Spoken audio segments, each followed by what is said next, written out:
Bravo. Tell me, friend, what is this contraption? I call it a bus. A bus? A what? And its purpose? To convey gorgeous creatures such as yourselves to your most forbidden desires. Well, thanks you. We desire children. Hey, that may take me a couple of tries, but I don't think that'd be a problem. Hop on up. Marvelous. Thank you. I need one of those instant ice packs. You girls are giving me a fever. Yow. Round 1. Fight!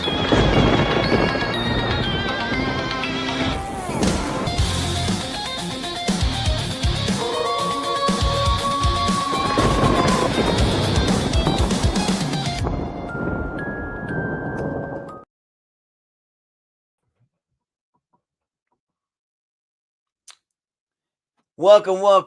I am back from my hiatus and ready to talk about some family horror movies, family friendly, kid friendly, all of that stuff. So, or AKA horror movies for beginners, whatever you want to call it.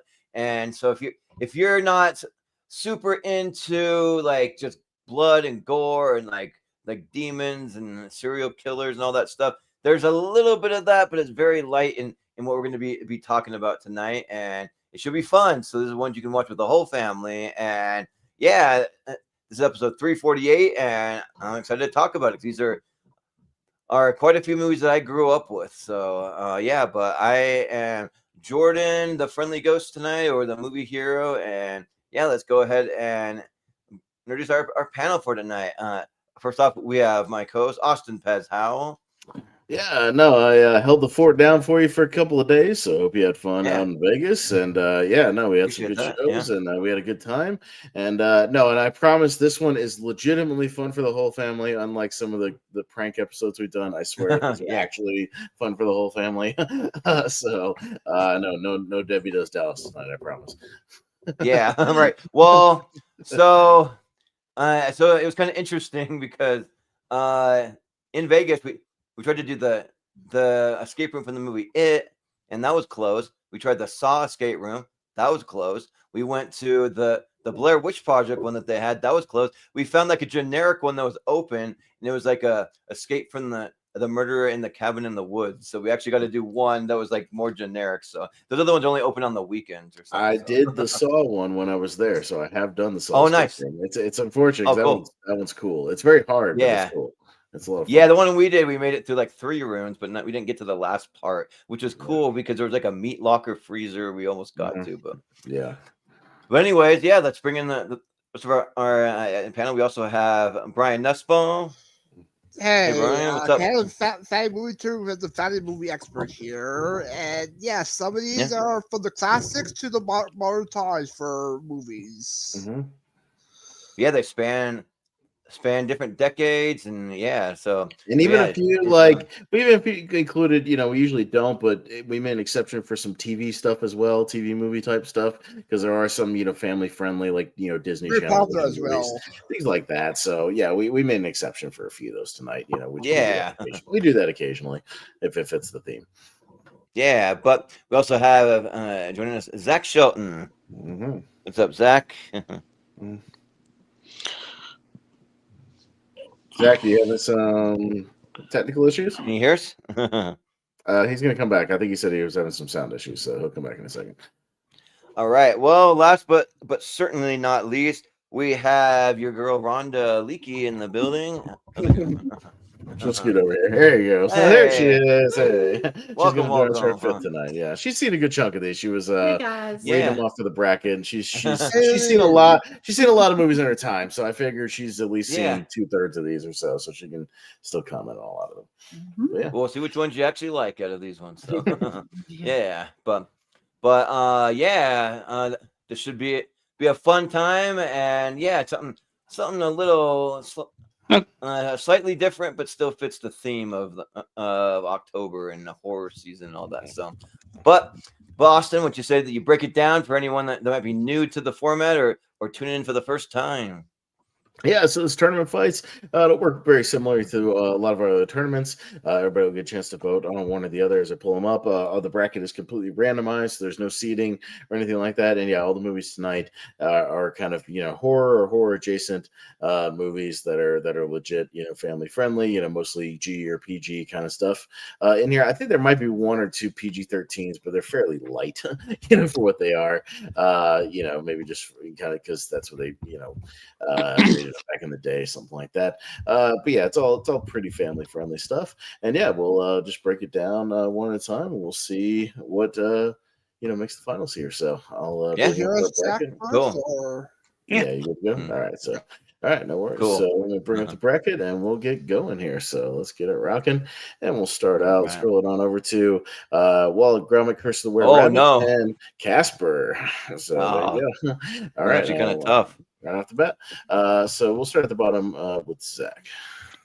Yeah, I haven't seen either of these, but Casper was on my short list of ones to see for this. So I'm going to give it a slight edge to Casper. Okay. Yeah. Sounds good. Brian, what do you say? Yeah, this is a tough one. I love both of these, but I will give it to Casper because I grew up with it and watch it every year. And you have Why Did You Feel Clean Easter showing up there? So Casper. Yeah. Sounds good. And Rhonda, what do you say here? I would say Casper because I like Casper. I like Bill Pullman in that movie, and just seen it recently in the theater. The re-release. They did it at the theater. Yeah. Oh yeah, that's right. Yeah. For the 30th anniversary. Yeah, 3 years. Nice. Yeah. I'll also go Casper. Yeah, because that rewatch was fun. Yeah, I mean, I've seen it a million times. That movie used to come on cable all the time. But yeah, love me some Bill Pullman. Yeah, Christina Ricci. So yeah, all the cameos throughout the movie are fun. For what they are. Yeah, the Clint Eastwood and Mel Gibson, the Crypt Keeper, all that kind of stuff. And Dan Aykroyd at the beginning. It's fun. So yeah, I'll go Casper. Yeah. They're both really good. I do love me some Wallace and Gromit, but yeah, it's got to be Casper here because, I think that it's a lot of fun. And I mean, growing up and probably still now, I've always had a big crush on Christina Ricci for sure. And, but yeah, the whole entire cast is fun. It's fun seeing Devon Sawa in there, and then you get like all kinds of like fun little ghosts, like a Brad Garrett one that's voiced by him. There's like a Ben Stein one. There's like a few different ones in here. So yeah, and also my boy from The Sandlot, Chauncey Leopardi, has like a small little like a cameo kind of. He's just the one of the two kids that break in to take a picture in the that's who it is. Yeah, that's him. Yeah, right. Yeah, small. Yeah, he's in there. So, all right. Yeah. So Casper. All right. Sounds good. All right. Scroll on down to Little Shop of Horrors, and Lemony Snicket's Series of Unfortunate Events. So, all right, we'll go to Brian. Both same matchup. Yeah, Rick Moranis and Jim Carrey there. But I like both of these. I will go to Little Shop. I love the music, and Rick Moranis is always going to see. Yeah. Sounds good. And Rhonda, what do you say? A Little Shop of Horrors. I've seen it. I haven't seen the other movie. So I would go with Little Shop of Horrors here. Yeah. Sounds good. Yeah. And Austin, what do you say? Yeah, I've seen Lemony Snicket once. It's very weird. Yeah, not one of my go-to Jim Carreys. I mean, be interested to see. I wonder. Brian's probably seen the series with Neil Patrick Harris. I don't know if it's any better or about the same or whatever it is, but it's all the book. Each episode, like 2 parts for each book. Yeah, so they probably expanded on it, but yeah, I mean, Little Shop. I'm not a big musical guy, but that's one of the ones I can stand because I like the practical effects.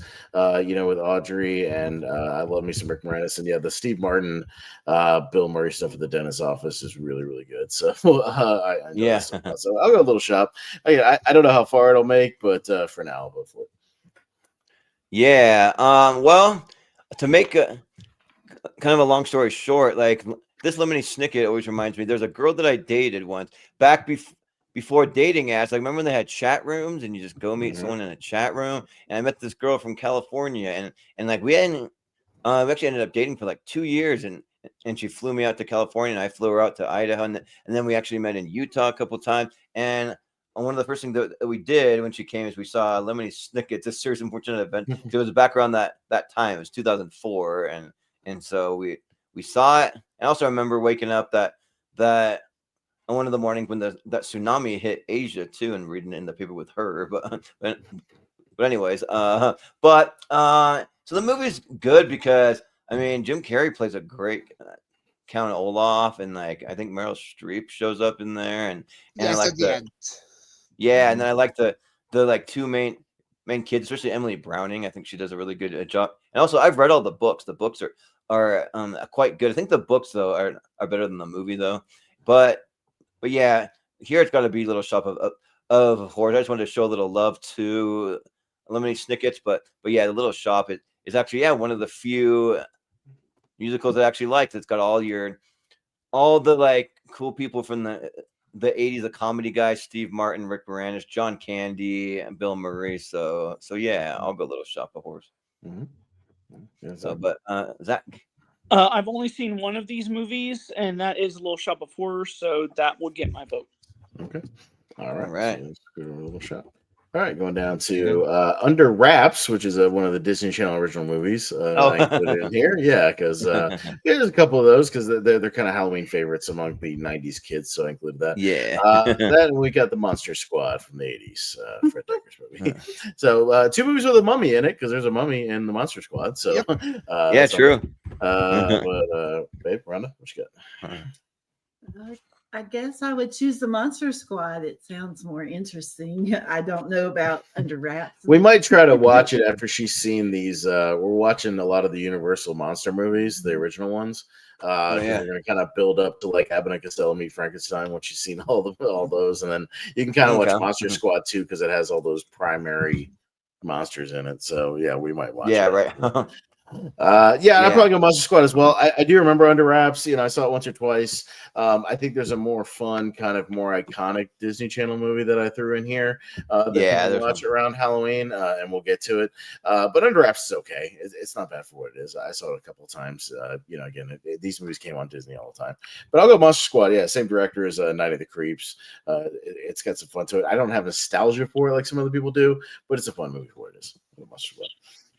Yeah.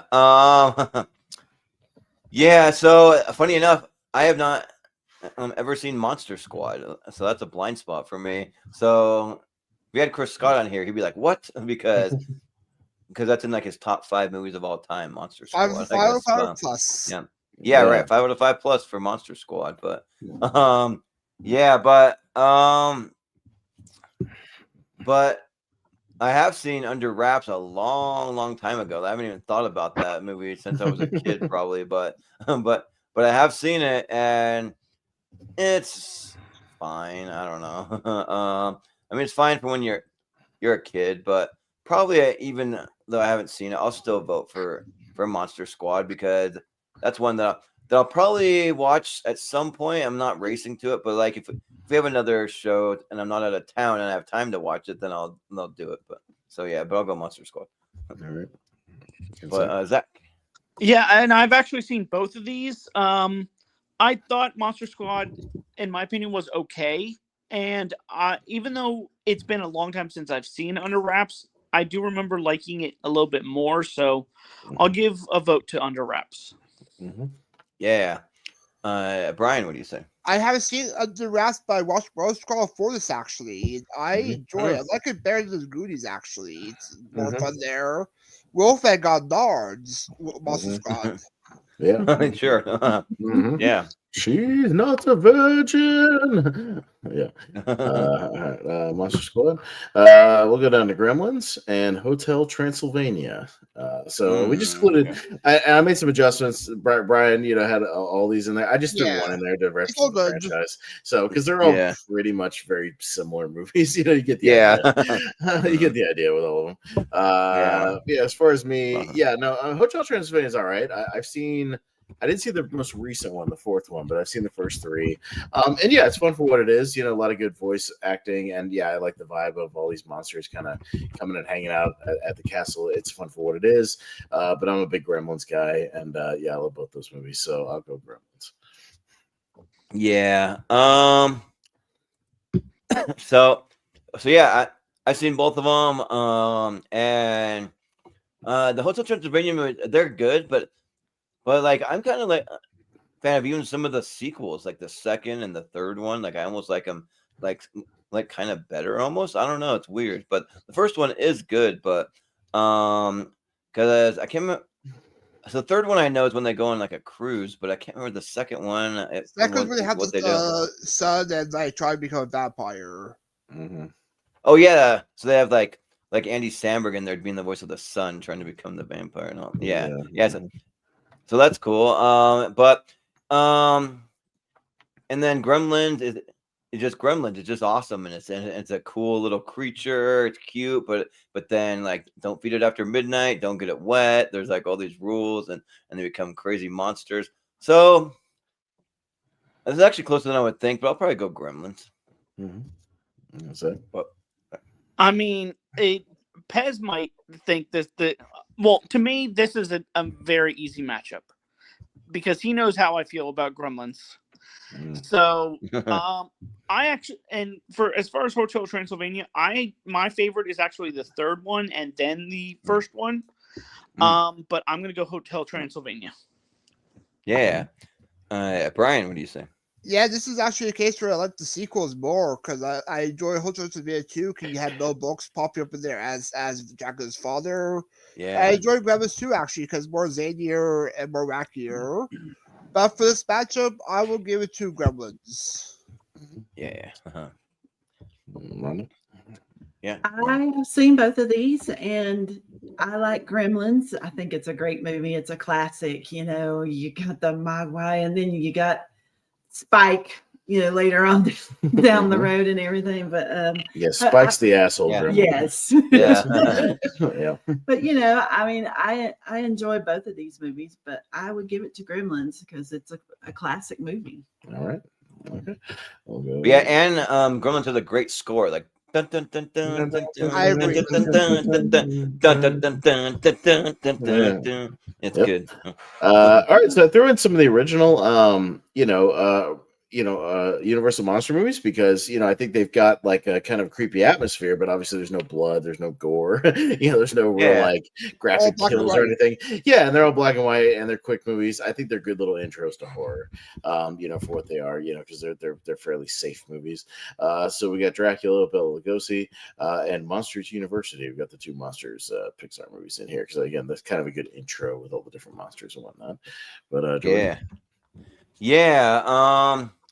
So I do like Monsters Universe, like the world of it, of like Monsters Inc. and all that stuff. But I think that like Monsters Inc. is just better. I mean, Monsters Universe is still fun, but yeah, like I was kind of hoping for a sequel more than a prequel, but it was all right. But I'm a big fan of the Universal monsters. Like those are movies that I watched when I was a kid and I kind of grew up on them. And like, I remember going to Universal Studios back in the 90s when they had like a whole Universal Monsters, like a live show, and they all come out and they're like doing different stuff. And so was fun. And yeah, and Bela Lugosi makes a great Count Dracula. So yeah, and also the guy that plays Renfield is pretty good too in there. So yeah, so I'll go Dracula. So, but Zach, what do you say? Yeah, this is actually kind of tough because I do like Monsters University, and Dracula in terms of the monster movies I've seen is like in the middle for me. By the slight edge, I'm gonna go Dracula though. Yeah, sounds good. Brian. Yeah, I like both of these. Monsters University is a good prequel film. Dracula's a good Black Mirror film. But when it comes to your monster films, it's probably my second favorite. First was probably Brian Frankenstein more. Yeah. I agree, Jordan. I like Monsters more, but for this, I'll go to Dracula. Yeah. And Rhonda, what do you say? I have seen both of these. I just recently watched Dracula. Yesterday. Oh, nice. There you go. Yeah. So, Monsters University, it's okay for what it is, and everything. Yeah. But Dracula really impressed me. I enjoyed Bela Lugosi. Yeah. He's pretty cool. And I mean, Yeah. it did have a really creepy vibe to it, you know. And I was like, man, I like this. And He was like squeezing my arm every time he looked at somebody sideways Yes. and started like getting that look on his face, like he was ready to go like after him. Yeah. You're like, oh, I don't like the way he's like just staring creepily at these guys. just these staring. people. Yeah. Yeah.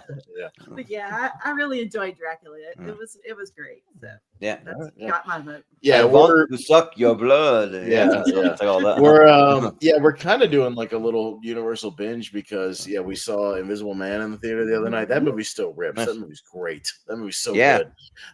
That's good, one that I yeah. think I'm gonna go and start watching a lot, and that could make my after the 128 or some point. That movie's really, really good. Yeah. But yeah, we're seeing Frankenstein tomorrow night in the theater because Regal's going through a classic phase right now. We're gonna see the 3D version of Creature from the Black Lagoon on Sunday, and then we'll probably watch the rest of the original ones. Over the week we're gonna watch Wolfman, we're gonna watch Bride of Frankenstein, that sort of thing, and then we'll build up to like Abbott and Costello Meet Frankenstein and some of that stuff. Nice. So yeah, we're she's digging these old movies though. They're fun. Yeah, they got a good atmosphere to them. But yeah, I'll go Dracula as well. I'll sweep it for this one. So all right. I should have worn my Dracula shirt tonight. I forgot to wear that. Yeah. I have the one we got at Universal, Jordan, when we went. It had all. That's right. Or the Halloween Horrors. They had all the classic monster shirts there. Yeah. I still got that one. Nice. Got the House of the Clock on its Walls, the Eli Roth movie, and we got Scooby Doo 2 Monsters. There you go, Zach. There you go, Zach. You're first. Yeah. I mean, Scooby Doo 2 Monsters Unleashed is in my top 64. The reason I like it is because it actually feels like a Scooby Doo episode. You get all of the monsters in there. You get each of the characters getting their own little storylines, and I just find it more fun than the original. But I still like the original, and I still haven't seen A House with a Clock in Its Walls, but I'm easily going to go Scooby Doo 2. Nice. Brian, what do you say? Yeah, I see both these. House of Clock and Straws is probably the best Eli Roth film there, probably that's been released. But I actually do enjoy Scooby Doo 2 as well. I watch it every year. It's good. I agree. It does feel like a Scooby Doo episode. I love the transformation sequences with the potions, and can't go wrong with S.D. McNary, Scooby Doo 2. Yeah. Rhonda, what do you say? Scooby Doo 2. I've seen it and I like it. So I like the storyline in it, and it does really feel like a Scooby Doo episode, So that's the one. Yeah, it does. Yeah, totally. Written by James Gunn, right? Didn't he write both those movies, or have something to do with the script of both of those? Yeah. Oh wow. Yeah. If you look into it, he like wrote or co-wrote some of those movies. I'll give a vote to House of the Clock in Its Wall, though. It's not a bad little Eli Roth movie. A good kind of fantasy horror movie. It's got some disturbing stuff where like Jack Black's head is on a baby body. It's really weird looking. It kind of freaked me out.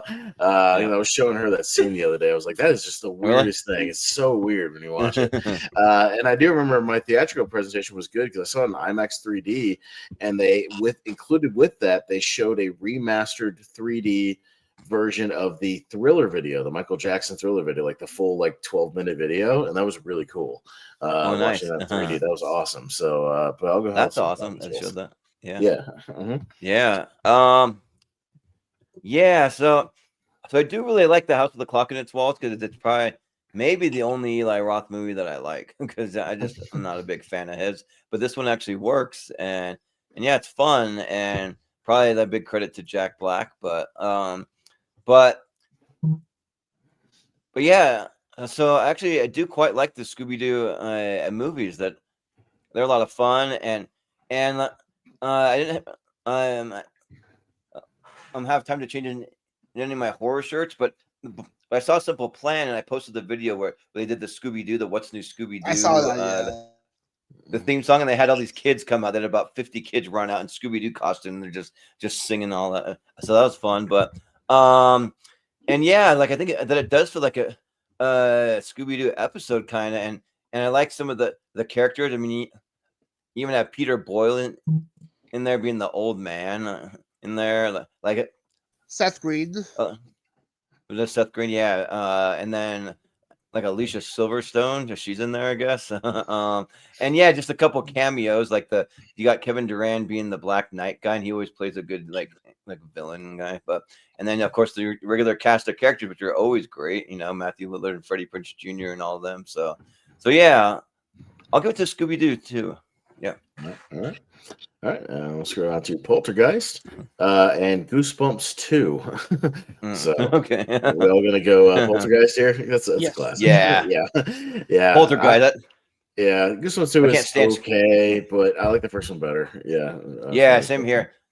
Yeah. The first one, I think for Goosebumps that's okay, but I did not like the second one. Like I actively disliked. People forget, Poltergeist is like a PG movie, and it gets creepy at times, but a good chunk of like even the first 45 minutes or an hour of the movie is just the family kind of hanging out with like chairs moving around and stuff getting stacked around, and I had my buddy Dag and like his kids when they were young used to watch just like the first hour of Poltergeist and kind of got into it. So I think it's a decent little intro to horror, kind of easy into it. So it's not bad.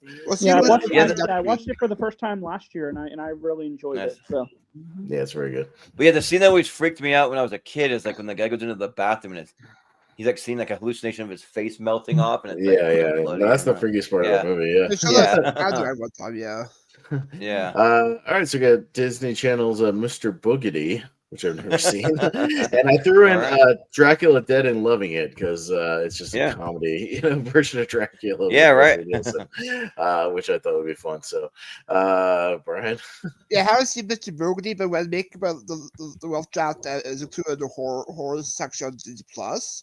But I'll give it to Dracula Dead and Loving It. I tried to complete my Mel Books ranking and haven't seen this one yet, so I might check that one out. Yeah. Rhonda, what do you say? I choose Dracula Dead and Loving It because Leslie Nielsen is super funny in any movie she ever does. So that gets my vote. Yeah. Austin, what do you say? Yeah, I'll go with that as well. It's not my favorite Mel Brooks movie, but it's fun enough for what it is. Peter McNichol is funny in it. And Amy Asback from the Problem Child movies is always fun in there. And I hadn't heard of Mr. Boogie until I looked it up for this thing. And I maybe vaguely recognize like the creature or something, but it's not one of the ones I grew up with or saw. So I know it's got kind of a following, but I've never seen it. Yeah. I've never seen Mr. Boogedy either. It's a Disney Channel movie? Is that what it is? I think so. Or from from the 90s, From the 80s, I think it's like the 80s. 86. A little older one, Yeah, but see, it does have John Astin, who was the original Gomez Adams in the TV family, or Adams Family. It'll be another movie this list. John Astin. Yeah. Yeah, right. But never seen it, so I'll give it to Dracula Dead and Loving It. And because you can't really go wrong with Leslie Nielsen and Peter McNichol being kind of like the sort of like almost like a pushover kind of Renfield, but like doing a lot of comedy and like eating the bugs and like doing all that stuff. So I'll give it to Dracula Dead and Loving It. All right. Yeah. I'm going Dracula Dead and Loving It because of these two, I've at least heard of it. So I've never heard of Mr. Boogedy. So your audio is getting a little crackly, buddy. Yeah, you want to situate that. Yeah. There you go. I think you're a little bit better. All right. We're going down to Halloween Town, which is one of the one I was referring to. Disney Channel movie, and The Witches, the one from the early 90s. A witch matchup because Halloween Town has a witch there. Yeah. So Rhonda. Yeah. I've never seen either one of these, so I don't know which one to pick. Which one would you rather watch first? Yeah. Probably The Witches. Yeah, I've only seen The Witches because my ex used to watch it a lot. Because and it's one of those ones that I know gave people kinder trauma because of her turning like the kids into rats and stuff throughout the movie. It's kind of these like crazy transformation scenes. I've seen Halloween Town a couple times. That's another like late 90s you know, a Disney Channel movie. I know it's fairly beloved. Yeah, I was watching a few of the scenes today when I was pulling clips, and I was like, oh yeah, that's right. It's like this town that just has these monsters like around, and they just kind of integrate. And there's like a skeleton cab driver, and there's like a dentist that serves, you know, vampires, and you know, all kinds of stuff of just like this lived in town. And it's kind of fun, and it gives you those like Halloween vibes. And you know, it's got that Disney Channel pseudo corniness to it, but it's got a charm to it. It's all right. So I'll go Halloween Town. Well, yeah. So The Witches is actually quite like the original one. The less said about the remake with Anne Hathaway and all that, like the better probably. But this one's pretty good, and it's actually really creepy too. Yeah, like it's one of the more creepier kind of kids oriented movies, and then I always forgot that there's Rowan Atkinson in there. I think he's like one of the hotel guys or like something like that. But the one that's headed there, yes. Yeah. And Angelica Houston does really good in it. Like probably the movie I remember her for most actually. But and then Halloween Town. So I know that they do a Halloween Town festival every year. They do it in some town that might be called St. Helens, maybe, but it's right at the base of Mount St. Helens, and or no, because they do it in Oregon. St. Helens is in Washington. So, but they do it though in a town called St. Helens is what it is. Yeah, but and they have like I think like 4 Halloween Town movies. So yeah, So, but probably I watch The Witches a lot more, and I kind of like it a little more. It's kind of more my style. So I'll go with The Witches. But Zach, what do you say? Yeah, I haven't seen any version of The Witches, but I do remember watching Halloween Town like every year when it came on. And Kimberly J. Brown, the main girl, it was one of my first ever crushes. So I'm going with Halloween Town. Yeah, that sounds good. Yeah. Brian. I have seen The Witches. It has nightmare feel where they take off their masks, and it has a little creepy-esque there. Yeah. I look at Halloween Town because Debbie Well's performance is very popular in cons. Yeah. All right. So we're Halloween Town. All right. So well for now. All right. But I wasn't paying that close attention to the chat. We got Jonathan in there, and he said, "Don't worry, there's another chance to watch Monster Squad, which might be a movie that takes place on Halloween. Maybe I don't know." Yeah, I believe it's in that term because I think the final stuff is on like Halloween. Yeah, they're on costumes. Yeah. So if you want to try to watch it, there you go. I might have it on my Voodoo. Yeah. I'll double check for you. But okay, yeah, cool. Yes, we're checking out. Got the Disney animated movie, Adventures of Ichabod and Mr. Toad, and another animated movie, got 9, which has some kind of creepy stuff in it. That's really Coraline. So yeah. I don't know where you guys want to go. I haven't seen Ichabod and Mr. Toad, or if I have, I don't remember. if I have, I don't remember a thing about it at all. So, does Ichabod and Mr. Does Ichabod and Mr. Toad do the Headless Horseman thing? Is that what it's from? Okay. And married by Bing Crosby. Yeah, but if you go to Disney World, to Mickey's Not So Scary Halloween party, they do this awesome, like one of the best parades that I've ever seen, and they have the Headless Horseman like run through, and there's all this smoke, and they're playing like the creepiest music, and then they have like the Ichabod and like the like actual like the horse like come in, and then they have every single Disney character, and even like some rarer ones with like different costumes on, and they're playing like just like really cool music. They're blasting it loud, and like. Yeah, that song, and like I was getting like kind of emotional watching it. I was surprised, like, oh my gosh, like this is crazy. This is like so good. So I would highly recommend that. But and they play the Wizard Riddles too for the Pillar Magic stuff. Mm-hmm. Oh yeah, that's right. Yeah. So you guys want to hand vote this one? All right, who votes for 9? I'll vote for 9. 9. Yeah, it's a good little movie. 9 Rules. It's got Elijah Wood and that cool like kind of Tim Burton-esque. I don't think it's directed by Tim Burton, but it's kind of that. I think it's the guy who actually did Nightmare Before Christmas. The other Henry guy, Selick. Henry Selick. Okay. Is that a Selick movie? Yeah, I think so. Yeah, yeah, I think so. I didn't look that up, but it has the awesome trailer too, where they have Cody and Cambria in the trailer, which is kind of fun. yeah. All right, got Spirited Away and Coraline. So we get something kind of similar to Coraline.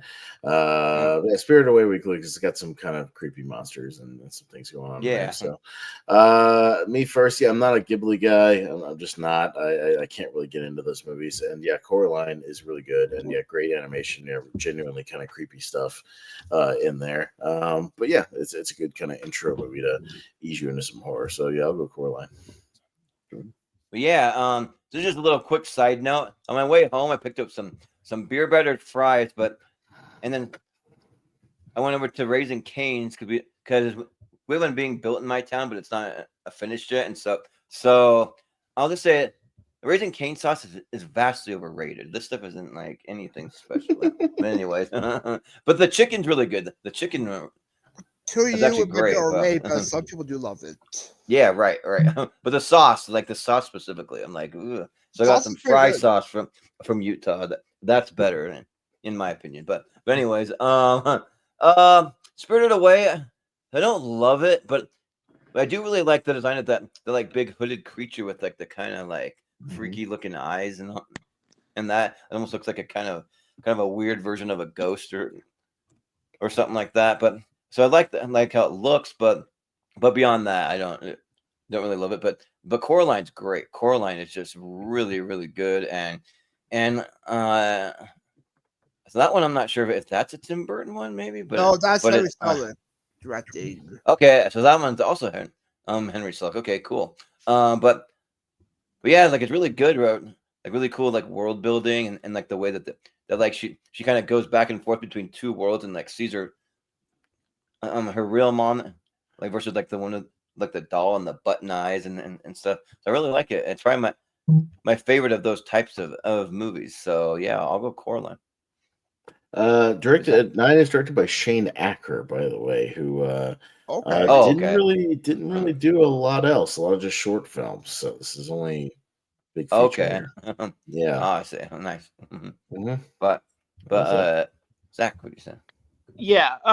So I watched Spirited Away earlier this year for movie trivia, and I thought it was good.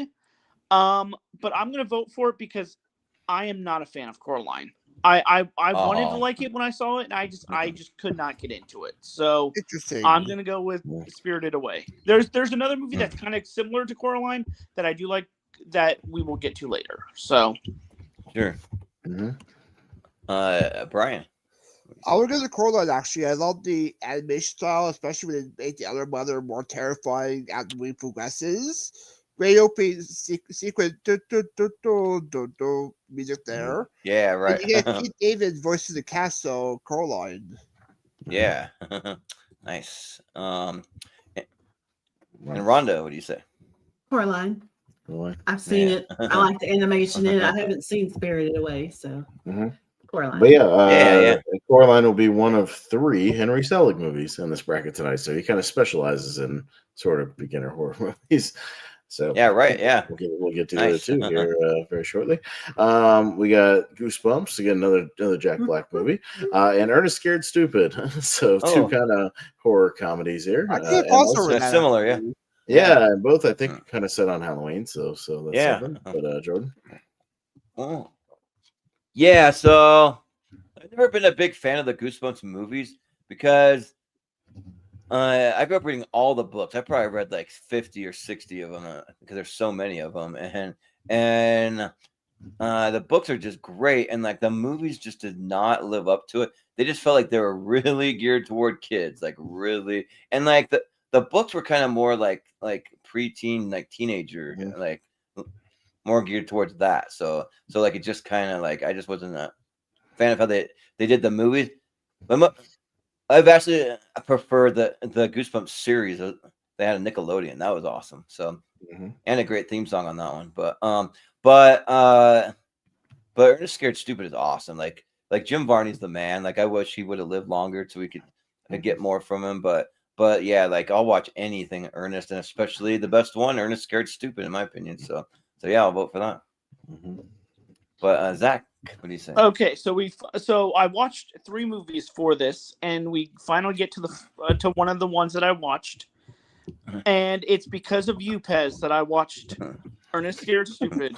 Yeah. And I thought it was good, but I think it has the problem that I have a little bit is that I didn't ever see an Ernest movie when I was younger. So watching it as an adult might have a different perspective. Yeah. So that makes sense. It happens with another movie that we'll get to later on that I have the same issue with. But I haven't seen Goosebumps yet, and because I thought Ernest was good, I will give it to Ernest Scared Stupid. Yeah, sounds good. Brian, what do you say? Yes, to both these. Goosebumps is good. Has well created adventure included there. I love the use of Slappy as the villain, and even the cameo you get by R.L. Stein at the end of the film. But I gotta get to Ernest Scared Stupid. It's a lot of fun. It's a well created adventure film. Or the kid is great in it. So Ernest Scared Stupid. Yeah. Rhonda, what do you say? I'm gonna vote for Ernest Scared Stupid. I've seen it several times. I watched it with Pez. It's a Nice. fun, it's We a watched fun, it. it's a We fun watched little it on Halloween last year. Okay, Yeah, so, nice. you know, and he's funny in that movie anyway, and so it's a great little fun Halloween movie. Yeah, sounds good. Austin. Yeah, weirdly enough, it's become one that I watch almost every Halloween, just because it's kind of set around Halloween. You know, I like something lighter sometimes to mix in with the heavier stuff. It's just one of my go-tos, and I know we've seen it a lot lately, and we'll even see it on Tuesday on the one set on Halloween. But you know, I still like it. So, and I like that Goosebumps movie too. I do think that movie's pretty solid for what it is. But yeah, I'll go again. I will vote for it probably all the way to the finish tonight just to get some fresh stuff, but I'll vote for it for now. Yeah. Sounds all right. good. All right. Go down to Hocus Pocus 2 and the OG Ghostbusters. So, okay. Does anybody think, Hocus Pocus 2 is better than the OG Ghostbusters? No. No. Okay. No. All right. Absolutely not. Yeah. No. Ghostbusters We haven't even all seen day. Hocus Pocus 2, so I haven't watched it yet. Maybe I'll watch it this year because I haven't gotten around to it yet. I don't know if it's any good. Yeah. I don't know if it's any good. Sometimes these comedy sequels, it's just too much nostalgia bait from the first one. You know, it's just too many callbacks. It's like the same stuff, but I don't know. Maybe I'll get around to it. This is Happy Gilmore too. Yeah, it's kind of similar to Happy Gilmore too, I'd imagine. All right, we got Scooby Doo, the first one, and Monsters Inc. So, all right, Zach.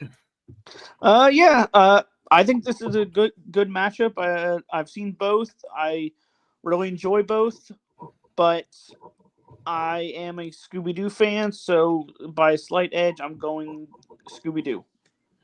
Yeah. Brian, what do you say? Yeah, I like both these. I even the voice actor Scrappy, who did voice Scott Innes, who voiced Scrappy in Scooby-Doo. He was a nice guy there. But I'll give it to Monsters Inc. It's a top 5 Pixar movie for me. I love the end credits with the bloopers. Great voice cast and great chemistry all around. So Monsters Inc. Yeah, sounds good. Rhonda, what do you say? I've seen both of these, and I like Monsters Inc. I like little Boo. That's the little girl that's in there. Yeah. You know, and I like it. I like it at the end when he goes back and he opens that door and he goes Boo. Yeah. I guess she's older. I am assuming she's older by then. I guess they don't ever show it, but you know. Anyway, I mean, I like Scooby Doo too. I like Scooby as well, but I've seen Monsters Inc. more, so I'm going with Monsters Inc. Yeah, sounds good. Austin. Yeah, I just think Monsters Inc. is one of those like Pixar movies that people kind of forget how good it is, and it's almost underrated at this point. Like how good it is, it gets kind of lost in the shuffle between, the Toy Story stuff, and then the Incredibles, or even to a degree Finding Nemo, and it gets kind of lost. And that movie's really, really good. I think Monsters Inc. is excellent. And I've gone back and watched it a couple times. So I'll give it to Monsters Inc. here. I don't think it gets enough love. Jordan? But yeah, so I was just thinking, like when you said you were watching Ernest Scared Stupid every Halloween. So I've been trying to actually go to the movies every Halloween night, because 2 years ago I saw Five Nights at Freddy's, and then last year I was going to go see Terrifier 3, but I'm like I haven't seen the first two, so so maybe not. So I went and rewatched Smile 2 that was still playing, so I saw that, and then this year it'll probably be like the Black Phone or whatever is out. Like the Black Phone Regal, 2, and maybe. then the Regal movie. If you end up traveling to Regal, because they're doing all the horror movies this year, the Halloween night movie is Halloween 3: Season of the Witch. So, Oh, which nice. is happy That'd be cool. Halloween, Yeah. Halloween. Yeah. Yeah, with Tom Yeah. Atkins. So that's an Yeah. option. It's out There's there. also Back to the Future, Jordan. Back to the Future. Yeah, I know. As well. So, yeah. so if I can see it, like the chance I might be near, they're gonna show it in 40x. If I can get to a 40x, that'd be freaking awesome. But yeah, here though, I'll probably go for Monsters Inc. I mean, the Scooby-Doo movies are fun. I actually do really like them, and I like the cast and everything. But yeah, but you're right, Austin, about Monsters Inc. Like it's to the point where like it's become kind of like almost underrated because people don't talk about it as much. But it's really good. And it's one of my favorite levels to play in that game, Kingdom Hearts. Like it's a really fun you turn into the monsters, and you have Donald and Goofy with you, and they turn into monster looking guys too. It's fun, and I'm excited that they're gonna have like a Monsters Inc. I think a land, or at least the like coaster, but like we're gonna have the coaster with the doors that's coming to at Disney. You can ride that, so that'll be awesome. But yeah, so I'll go for Monsters Inc. I think it's great, and also the like supporting characters, the Raws, like Mike Wazowski, or like got Steve Buscemi like being the villain and all that. So yeah, Wardeus. Yeah. So I got the little vampire with Jonathan Lipnicki and nice. and Frankenweenie, the Tim Burton movie that he did, kind of expanding on the short film. So yeah. All right, Brian. Yeah, I see both these bills. They're a long time since the vampire, but probably since a kid or something. But I'll go to Frankenweenie. I love the voice cast. Love how they do that. Try to transform the two kaiju creatures toward the end of the film. And have Martha Landau voice the teacher. I will go Frankenweenie. Yeah. Rhonda, what do you say? I want to vote for Frankenweenie. I like that movie. Yeah. It's been a long time since I've seen The Little Vampire. So, but Frankenweenie is really cool. So another Tim Burton classic. So come with that. Yeah. Sounds good. Austin, what do you say? Yeah, no, I remember seeing The Little Vampire maybe in passing on cable or something, and thinking, I was like, it's cute, but it's very kiddie and very silly. And yeah, Frankenweenie's all right. Yeah, at least the animation's cool, like the black and white setting of it. It's cute for what it is. So yeah, I'll give it to Frankenweenie. Yeah. Yeah, The Little Vampire. I think I saw it once when I was a kid, and I just didn't really care that much. I don't know, but yeah, Frankenweenie is great, and yeah, I'm a big Winona Ryder fan, and then Martin Short does a voice, and Catherine O'Hara, like they're all great, and then even there's Atticus Shaffer, who he was on some ABC, like a sitcom. The Middle, one of my favorites. Yeah, he's in the middle. But if you go watch, he has a YouTube channel that's like pretty interesting to watch. He goes around to like different food places and tries food and just talks about his life and like things that are going on. And I think they might be maybe a little person. I'm not sure. He's pretty short, but he kind of seems maybe like he is. But yeah, yeah, it's pretty good. So I'll go Frankenweenie. Zach. Yeah. I think before this tournament, I had not heard of The Little Vampire, but I've definitely heard and I've seen Frankenweenie, and I did enjoy it. So Frankenweenie. All right. Yeah. Frankenweenie. All right. Well, we'll start with this side. I believe we got Beetlejuice and Monster House. All right. Oh Lord, this is a little tougher. Yeah. But I really love Beetlejuice. I love Gina Davis. I love Michael Keaton. He is the greatest. So, and I've seen Monster House. I like it too. But if I had to choose between these two, it would probably definitely be Beetlejuice. So, I mean, it's great. Alec Baldwin, Gina Davis, Michael Keaton. So he really did his role really good in that. So. But to make a third one, maybe they'll bring back at least like Gina Davis and maybe Alec Baldwin. I don't know what what his career's like after that We'll gun see. shooting thing. But yeah, I mean, he was exonerated, so I wouldn't imagine like Yeah. he couldn't make a comeback. Yeah. You know what I mean? So Yeah, it's probably fine. Yeah, it's Uh-huh. fine. You know, I don't think people like directly blame him for that. I think you just kind of got caught up No. with him, unfortunately. Yeah. Yeah, no, but I'll probably go Beetlejuice as well. I saw Monster House like once. I think I rented it from Netflix when they were doing the DVDs, and I was Yeah, like, yeah. it's okay. You know, even the animation didn't totally like blow me away. It was all right. I was kind of bored about halfway through from what I remember. But yeah, Beetlejuice is a lot of fun, so I'll go Beetlejuice. Yeah.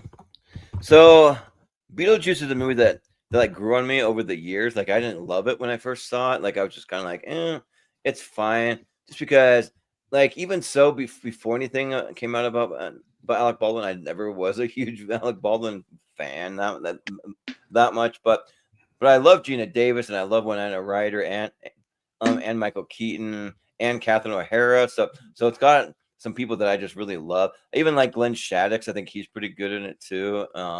And yeah, like I think that it is fun. Like it, but for whatever reason, like it just took a while for it to kind of grow on me. Because funny enough, I like Beetlejuice the sequel actually better, just because the movie kind of has a lot going on. Maybe they could have cut like one or two of the storyline, but there's something I really like where they go into the underworld more and they show more of it, and I like the stuff that Willem Dafoe's doing and like some of that stuff. So yeah, but and then Monster House is fun. I think it's a cool concept where like the house is like kind of alive, and then when he grabs onto the chandelier, it's like grabbing onto his uvula, so it spits him out or whatever. So it's fun, but I think I got to give it to Beetlejuice. He's kind of iconic at this point. So yeah, I'll go Beetlejuice. All right. But Zach. Yeah, I haven't gotten around to seeing Monster House, and I've seen Beetlejuice, but it's been a long time since I've seen it. I actually want to do a rewatch of it. So because I've seen it, Beetlejuice. Yeah. Brian, what do you say? Yeah, fair enough. Over the Pickle Movie Network, he do like on 31 Days of Halloween, and Beetlejuice came up that I selected for to watch, so it's a good time for that. Oh, nice. But yeah, I'm gonna get the Beetlejuice. It's my top 20 films of all time. Love the score, love the characters. Yeah. And he's a lot of fun to be at Universal Studios when you visit for Beetlejuice, so I'm getting Beetlejuice. Yeah, he is. Yeah. If you want to have some fun and really laugh, pay attention. Go back and watch the Day-O dance sequence. You know, the dinner time, but just watch Glenn Shaddix. It's really funny. He's super like he gets super into it. He's really funny. Oh, nice. So yeah, That's just awesome. watch him during the whole sequence. You'll have a good time. A good character actor too. Yeah, he's a really good character actor. Yes. All right, let's jump to the other side. We'll keep the pace up and keep it breezy here. And all right. Maybe breeze through a few of these other ones as well. All right, let's see what else we got for the kids here. I'll just throw up Jonathan's comment about Monster House. He likes that movie though. Yeah, it holds up. We got the Addams Family from 1991, and I threw in Double Toil and Trouble, the Olsen twins movie, the TV movie. I saw that movie a lot growing up on TV on cable. So and I'm first. Yeah, no, I remembered I threw that on because that movie used to come on all the time on like the ABC Family Channel. So I saw it a lot. It's got Cloris Leachman in kind of a dual role playing these like two sisters, and like one's a witch. They're both I think they're both witches, but one's like a good witch, one's like a bad witch. Exactly. Yes. Yeah, and it's kind of got that Halloween vibe to it. It's all right for us. I just saw it a lot, so we threw it in here. I'll probably still go the OG Addams Family, although I think the sequel is a little bit better. But this one's still fun, so I'll go Addams Family. Sure. Yeah. So I've watched a lot of the Mary Kate and Ashley Olsen movies, but they all kind of blend together for me. And like all the movies, I'm just like, oh. But you don't know the difference between this and How the West Was Fun and To Grandmother's House We Go, and It Takes Two. All those other ones. Like sort of, because this one's at least the Halloween one, so you can see them walk around with like the jack-o'-lanterns and like all that stuff, but yeah, they're all right. I don't know, but the Addams Family is awesome, and it's got Christina Ricci again. It's another one from her, and I think that and another Angelica Houston. So yeah, there's a lot of people that we'll probably see like multiple times here. So yeah, so I'll go Addams Family. Yeah. Yeah. But Zach. Yeah. So I've seen, I think, a couple Mary-Kate and Ashley Olsen movies. I haven't seen this one. But I have seen the Addams Family, and I did remember liking it when I saw it. Again, it's been a while since I've seen it, but I'm gonna go with the Addams Family. Yeah, sounds good. Brian, what do you say? I mean, aren't you a fan of your Invited to American Ashley Sleepover Party, Jordan? Oh yeah, That's for one of sure. the- That's one of those. One of my Put favorites. it on Yeah. the pizza. Pizza. Oh gosh. Yeah. I've Jeez. seen those Total Trouble. It gets a bit weird toward the end where they transform one of the people there to a cat or something. You get like one of the dwarf characters there fly over a balloon up a ladder or something. But I'll go to Addams Family because I do love it, and I love the Mushka dance sequence. You guess as character actors, Dan Hedaya, Dana Ivey shows up. Addams Family.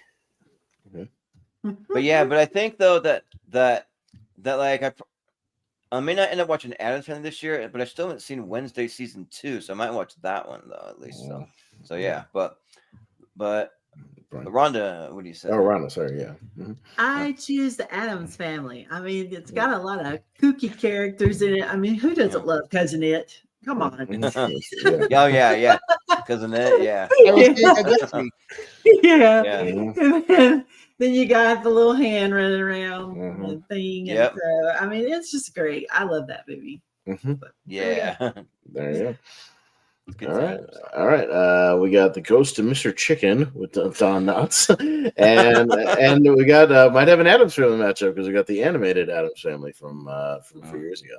So I know I was putting together the bracket. She goes, "Is this right?" It says Addams Family 2019. Wasn't that movie in the 90s? I was like, "There's an animated movie, babe, from like 2019." That's what we threw right here. So Jordan. Yeah. So I haven't heard of that Ghost of Mr. Chicken. I don't know, but I mean, I do like Don Knotts, but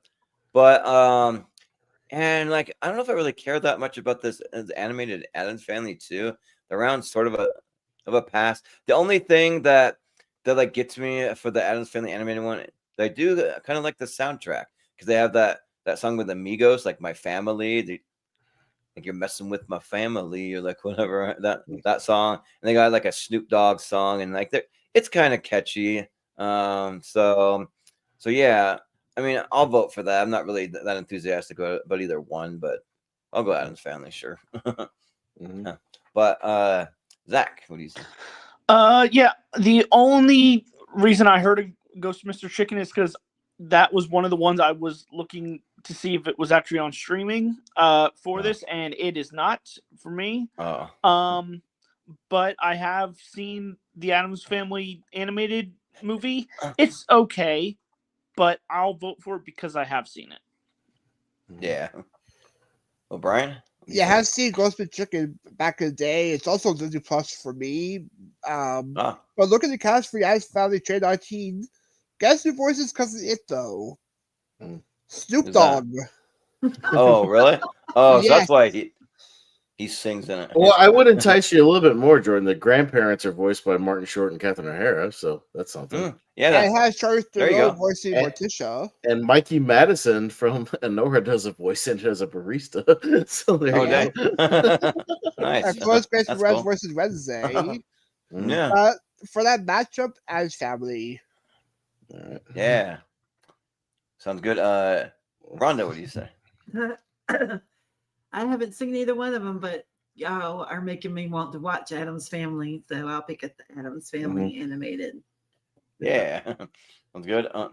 Austin. Yeah, I saw Ghost of Mr. Chicken like years and years and years ago, and then I remember specifically, it's a weird thing, but they had a DVD of this movie at the Publix I worked at in Florida, sitting on one of the registers for years that nobody touched. Like it was just it was like random, and when they used to sell just random DVDs on like the express lane, it was like that and like Don Juan DeMarco, the Johnny Depp movie, and then like they always had those at a grocery store. I think I saw that movie at like really random. It's like that, and I think like maybe Tequila Sunrise, like the Kurt Russell movie. It's just the most random assortment of movies. I was like, who sees this? It's like, okay, I'm just gonna randomly buy this for 3 times the price of anywhere else. Yeah. But yeah, I haven't seen the animated one, but it's got a good voice cast. I don't know, maybe I'll watch it at some point. So, but yeah, let's have an Adam Sandler matchup. Why not? So yeah. Sure. All right, we'll go Something Wicked This Way Comes. And K-pop Demon Hunters. So, okay. All this right. is all tournament fights. Yeah, this is a wacky matchup, Zach. I haven't heard of Something Wicked This Way Comes, but I have seen K-pop Demon Hunters. Right now, I believe it's my number 2 movie of the year of the ones I've seen. I really like the soundtrack. I really like the story, so I'm going K-pop Demon Hunters. Okay. Yeah. Brian, what do you say? Yeah, I haven't seen Something Wicked This Way Comes. I think they just added Disney Plus just recently.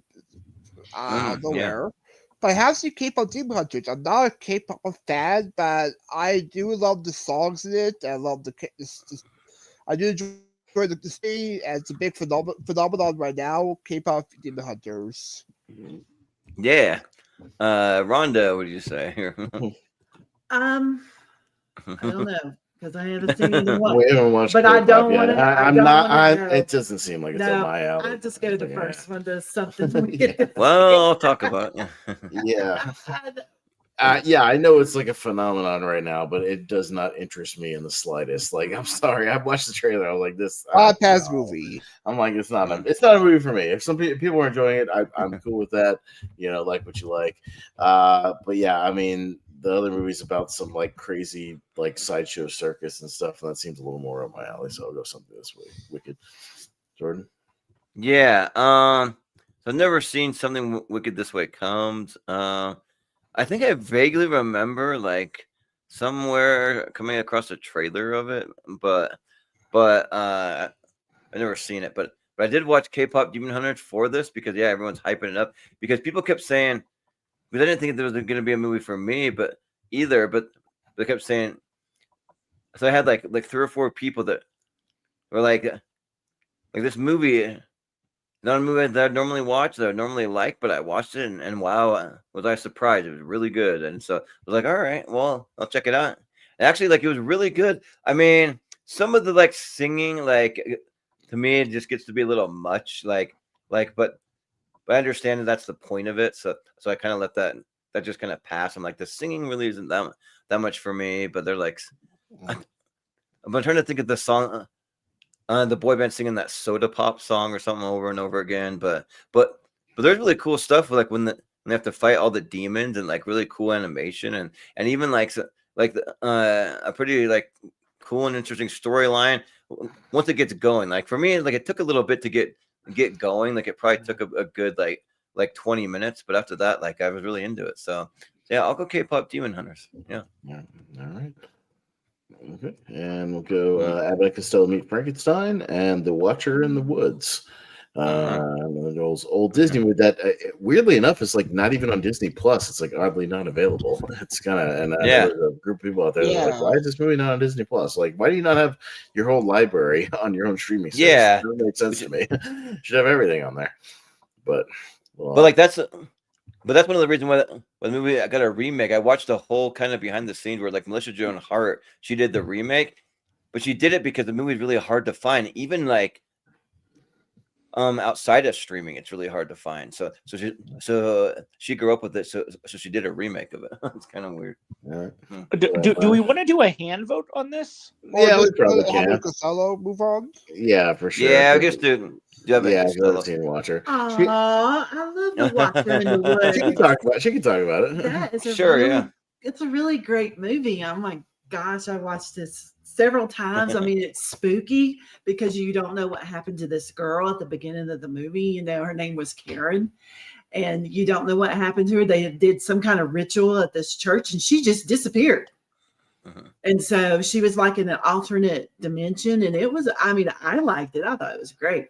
But the family that moved in there, they learned about this girl and everything. And the older girl, she actually looked like the girl that disappeared. And so it was like she was getting like premonitions and stuff of that girl. And so, but at the end, she ends up bringing her back at the end of it. So, but I mean, I liked it. I like to watch her in the woods, but I'm going to watch Abbott. I'm going to watch Abbott. We're going to watch Abbott and Costello once she's seen all the base movies for the monsters. So like once we finish watching Frankenstein and the Wolfman and stuff like that. So she has a base, for all that, then we'll kind of build up to that. So it's kind of like it's like an Avengers movie with all of them. You know what I mean? And Abbott and Costello. Yeah. So did they show it in theaters? The Abbott and Costello? Not this one. Yeah, I'm surprised they didn't, because that would be a good cap off to the whole thing. Like show that. It would be. That'd be fun. Yeah, because with all of them in there, but no, they're not. But we're gonna watch it for sure. But I've seen The Watcher in the Woods, and I would say that like for a beginner, for like someone who's not into horror, but they want something that like would actually creep them out just a little bit, I'd suggest Watcher in the Woods. Probably, yeah. Yeah, it definitely does creep you out because you just don't know what happened. And Betty Davis is in it, so I mean, yeah. All right, we got Corpse Bride and Return to Oz, which you threw in there because it's total nightmare fuel. It's total nightmare fuel, that whole movie. So even though it's not really it is. Super horror movie, but it's a creepy movie and it's super nightmare fuel. Yeah, throughout the whole thing. But all right, Brian, we'll go to you this time. We'll give it to Corpse Bride. It's a good 78-minute movie. In and out. I love the voice cast of the music by Danielle been according to plan. Who made it a day and has a good voice cast. I'll go to Corpse Bride. Yeah. Rhonda, what do you say? Corpse Bride. I don't know anything about Return to Oz. I mean, oh boy. I don't. Just look up some images from Return to Oz, and the images will. Yeah, we'll watch it at some point. Say it all. Yeah, it's bizarre. Yeah, it's insane. Yeah, and I don't know what they were thinking when they made this movie, because there's like these wheelie characters that are creepy. There's like heads in jars that talk, and it's like played for, and she's like switching her head out with like other heads in the jars. Yeah, really crazy. There's like even her friends in the movie, like the creatures she's running around with, are like really creepy, and you're like, there's no way to be friends with these weirdos. Really creepy. There's like a guy with a pumpkin head. There's like a weird head. There's like a scarecrow looks freaky. It's like electroshock therapy. Yeah, an ugly ass robot friend she's like running around with. It makes no sense. It's bizarre. Yeah. Why is it called Return to Oz? Because it's like the same character. She goes back to Oz, but it's played by Fairuza Balk. It's played by Fairuza Balk from The Waterboy. When she's Yeah, it's a crazy movie. So I might vote for it because that movie's bizarre. There's a weird thing where they're like flying around on like some kind of leaf thing, or I don't know. It's weird. Yeah. Jordan. Well, like for whatever reason, like I just like the Return to Oz because of how just weird and out there it is. Like it just like piques my curiosity, because like you want to watch one of the weirdest movies that's kind of like just like takes the Wizard of Oz and like flips it on his head and like just makes it just really like just weird and bonkers and stuff. So I kind of appreciate that, because they've been doing all these like horror versions of like Disney movies. I haven't really liked any of them except for the first Winnie the Pooh, Blood and Honey was okay to me, but like this actually like weirdly sort of like, I don't know, like it, because like for like making the Wizard of Oz and a horror thing, like it actually kind of works. And I don't know if it was 100% meant to be horror, but it is like pretty freaky. So so I'll go with that, because I'm not in love with the Corpse Bride, because for the that style, is it Leica? I'm not sure if it's Leica, but it's Tim Burton. Yeah, but it kind of has that kind of creepy like vibe. But yeah, I'll go Return to Oz. But Zach, what do you say? This is an interesting matchup, because I have seen Corpse Bride and I thought it was good. And Return to Oz was going to be one of the other two that I was going to watch for this if I had more time, because I've seen every other movie set in Oz in a way. So just to complete the group. You know what? I'm gonna say Return to Oz just because you guys kind of sold me on it. I still want to. I just didn't. Kind of fun. Yeah, it is on Disney Plus, so you can. Yeah, you can I see just it. didn't have time. I just didn't have enough No, time. no, I got you. Yeah, it's worth a watch at least once to see how insane that movie is. Yeah, But it's crazy. But one of the other Oz ones that I kind of really like is the Muppets Oz one with the Wizard of Oz, where like the Tarantino, like the rat is like totally hitting on like I think it's Dorothy or like one of the like girls like the whole time. But it's pretty funny though. Yeah. Yeah. we got another Henry Selick movie. We got Wendell and Wild, and we got the Miss Peregrine's Home for the whatever it's called. The Miss Peregrine movie. Imaginary Friends? Yeah, whatever it's called. I don't know. What, Rhonda? Or like Peculiar Creatures. I don't know. It's something like that. Yeah. Yeah. But I don't know. I guess the first one of that. Not heard of either one of them, so there you go. Okay, we'll choose the first one. Wendell. For peculiar children is what. Home for Peculiar Children. Yeah, that don't sound very good. Yeah. Yeah. I've seen Miss Peregrine once. I think the most intriguing thing for me was like, isn't it like some time thing where like it's the same bombing every day or something like that? And it's like it all takes place in the same day, like over and over again or something, or she's got time travel, whatever it is. I don't remember a lot about it. I remember it being just kind of peculiar, and I do remember being over long. It's like 2 hours and 10 minutes. It's way too damn long for like a family movie. Haven't seen Wendell and Wild, so I'll go with Miss Peregrine for now, just because I've seen it. Yeah, so I also haven't seen Wendell and Wild, but I know it's like a Key and Peele thing or something like that, isn't it? Correct. But yeah.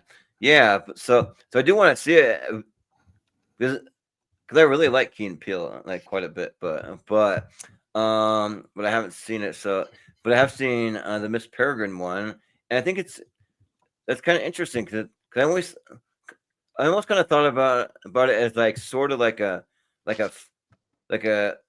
kids and family like fantasy version of X-Men, sort of. They have powers and they like doing crazy stuff, and it's sort of like that. It feels like and I think it has Sam Jackson in it. I think like he's in it. Yes, it's Terrence Stamp.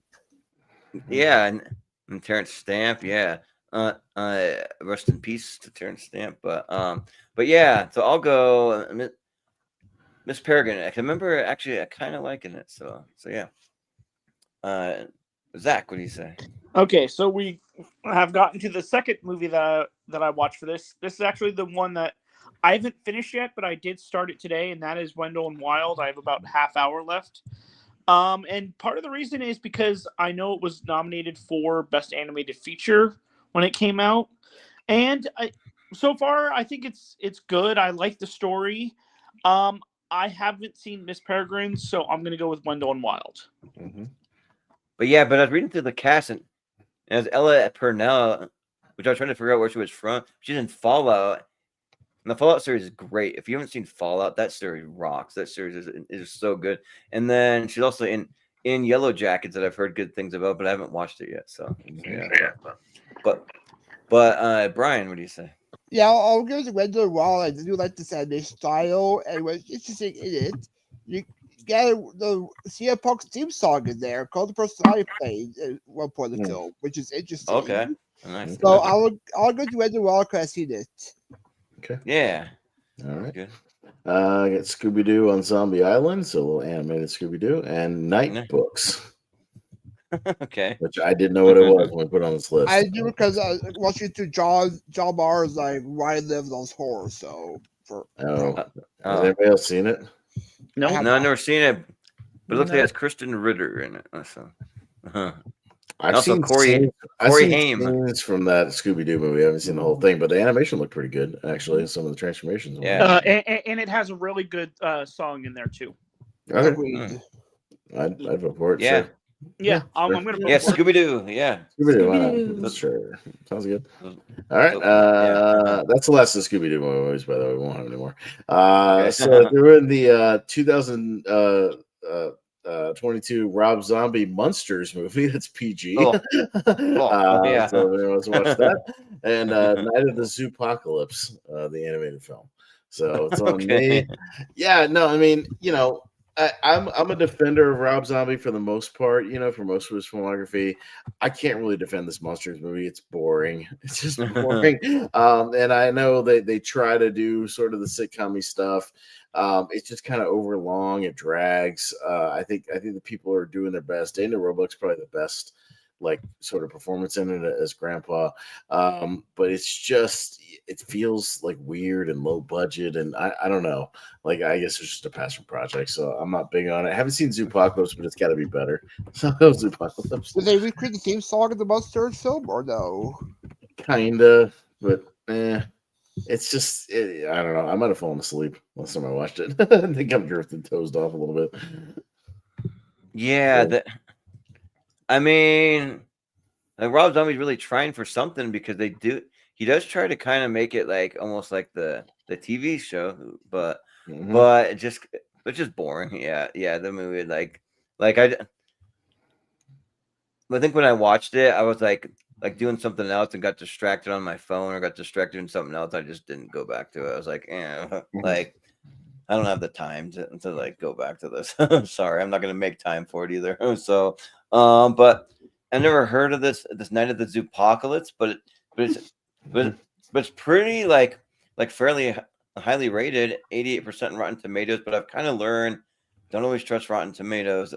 I'm learning that more and more, and every single day that there's movies that I don't like, and the critics on there love it, and movies that I do like and they hate it. So it's but I'll just vote for Night of the Zoopocalypse because it has to be better and more entertaining than the Monsters. It just has to be. You mean how everybody hates Tron Ares and that movie fucking slaps? But all right. Yeah, yeah, that movie's great. Yeah, it's so good. Went out with my whole entire family and my neighbors. We all went to go see it together. So it was awesome. But Zach, what do you say? I haven't seen either of these movies. I think I had the Monsters on my watch list on Netflix for a while, and then I saw a couple images of Night of the Zoopocalypse, and it did not interest me one bit. So I'm gonna go with the Monsters because I at least have wanted to see it. So good luck with that. I think you're fine, but good luck with that. You might like it, Zach. I mean, if you love ridiculousness, that's a Zach movie. Yeah. Maybe. But for me, I have seen the Monsters on streaming, so I'm going for Zoopocalypse. Right. Yeah, okay, sure. Gosh, y'all say the Monsters is that bad? It's just weird. It's Rob Zombie, who I showed you, House of a Thousand Corpses, Devil's Rejects, and it's that guy making a PG monster. It's bizarre. Yeah, it's really bizarre. Yeah, because I was gonna say Rob Zombie. What? But he's a big fan. He has props from the original show. He's he's a fanboy of the OG Monsters. You go to his house, he's got all these props and stuff from it. He bought all this stuff. Yeah, so whatever. I will say though, the movie has a lot of practical effects that are kind of cool looking in it. So there's that. But yeah, and there's a better movie with Grandpa Monster in it. Yeah. Sure. We'll go with the Zoopocalypse. So yeah. I mean, it's animals turning into zombies. Come on. All right. Yeah. Right. Yeah. I mean, it's interesting. Oh no, we got Hocus Pocus and the Wolfman. Uh-oh. Man, why can't one of these go up against the Monsters? Yeah, here we go. What a predicament. All right, Jordan. Here we go. Yeah, this is really interesting because I think that to me, I just love Bette Midler in it. I just think she's so good and she's just having a blast she's just so good in it compared to everybody else in it though. To me, I just think she just really outshines the movie. But and I kind of like Kathy and the Jimmy sort of, but the Wolfman's really good too. Lon Chaney, he's great in it, and for the time, it actually has a pretty decent transformation for that time. If you think how old it is, So, probably I'll give it to the Wolfman here because that's probably one that I'd go back to. I'm not crazy about Hocus Pocus, but I do like it. But I'll go the Wolfman. Mm-hmm. But Zach. Oh, this is a matchup for me. The Wolfman I actually watched at the beginning of this month for the first time. This was one of the Universal Monster movies that I had not seen, and I thought it was okay. There were some elements I liked, and then some I didn't like. I thought Dracula was better. That's so far of what we've seen. And Hocus Pocus to me was the movie that I mentioned with Ernest that has the same issue. I watched this, I think, last year for the first time, or 2 years ago, as an adult, and I don't understand the appeal. If I had maybe seen it as a kid, yeah, maybe it would have been different. So I'm gonna give it to the Wolfman. Yeah, Brian, what do you say? Yeah, sorry, Michael Wolfman Wisdom. I haven't seen your ball pick yet, but I have seen Hocus Pocus. I do love the fish out of water secret comedy there, especially with Gary Marshall when they interact with him. And post volume is all fun, so I'll go to Hocus Pocus. Yeah. Rhonda, what do you say? I cannot wait to watch The Wolfman. I am looking forward to that. So, I mean, I've seen Hocus Pocus. It's cheesy. I like Sarah Jessica Parker when she's going, amok, and she answers. Oh, yeah. I mean, that was funny. But, I mean, it's got its funny moments. But I'm going to give it to The Wolfman because I can't wait to watch it. And I know it's going to be just as good. Yeah, she's had these movies, right? She's enjoying a lot of these old movies. I am enjoying the old movies. She's enjoying the vibe of them, and they have a good atmosphere and vibe to them. They're fun. Yeah, they're really good. Yeah, like I love all the Universal Monster movies. Yeah, and I told her the reason I love them, man. They're all like 70, 75 minutes. They're great. Yeah, right. Yeah, they just fly by, and you're done. So yeah, you can bang out a whole. Which I still want to get that Universal box set if they're selling it anywhere. I don't know if it's still for sale anywhere, but it's around the Blu-ray set I bought it on like a flash sale on Amazon for like $50 one time. I got a really good deal. Okay.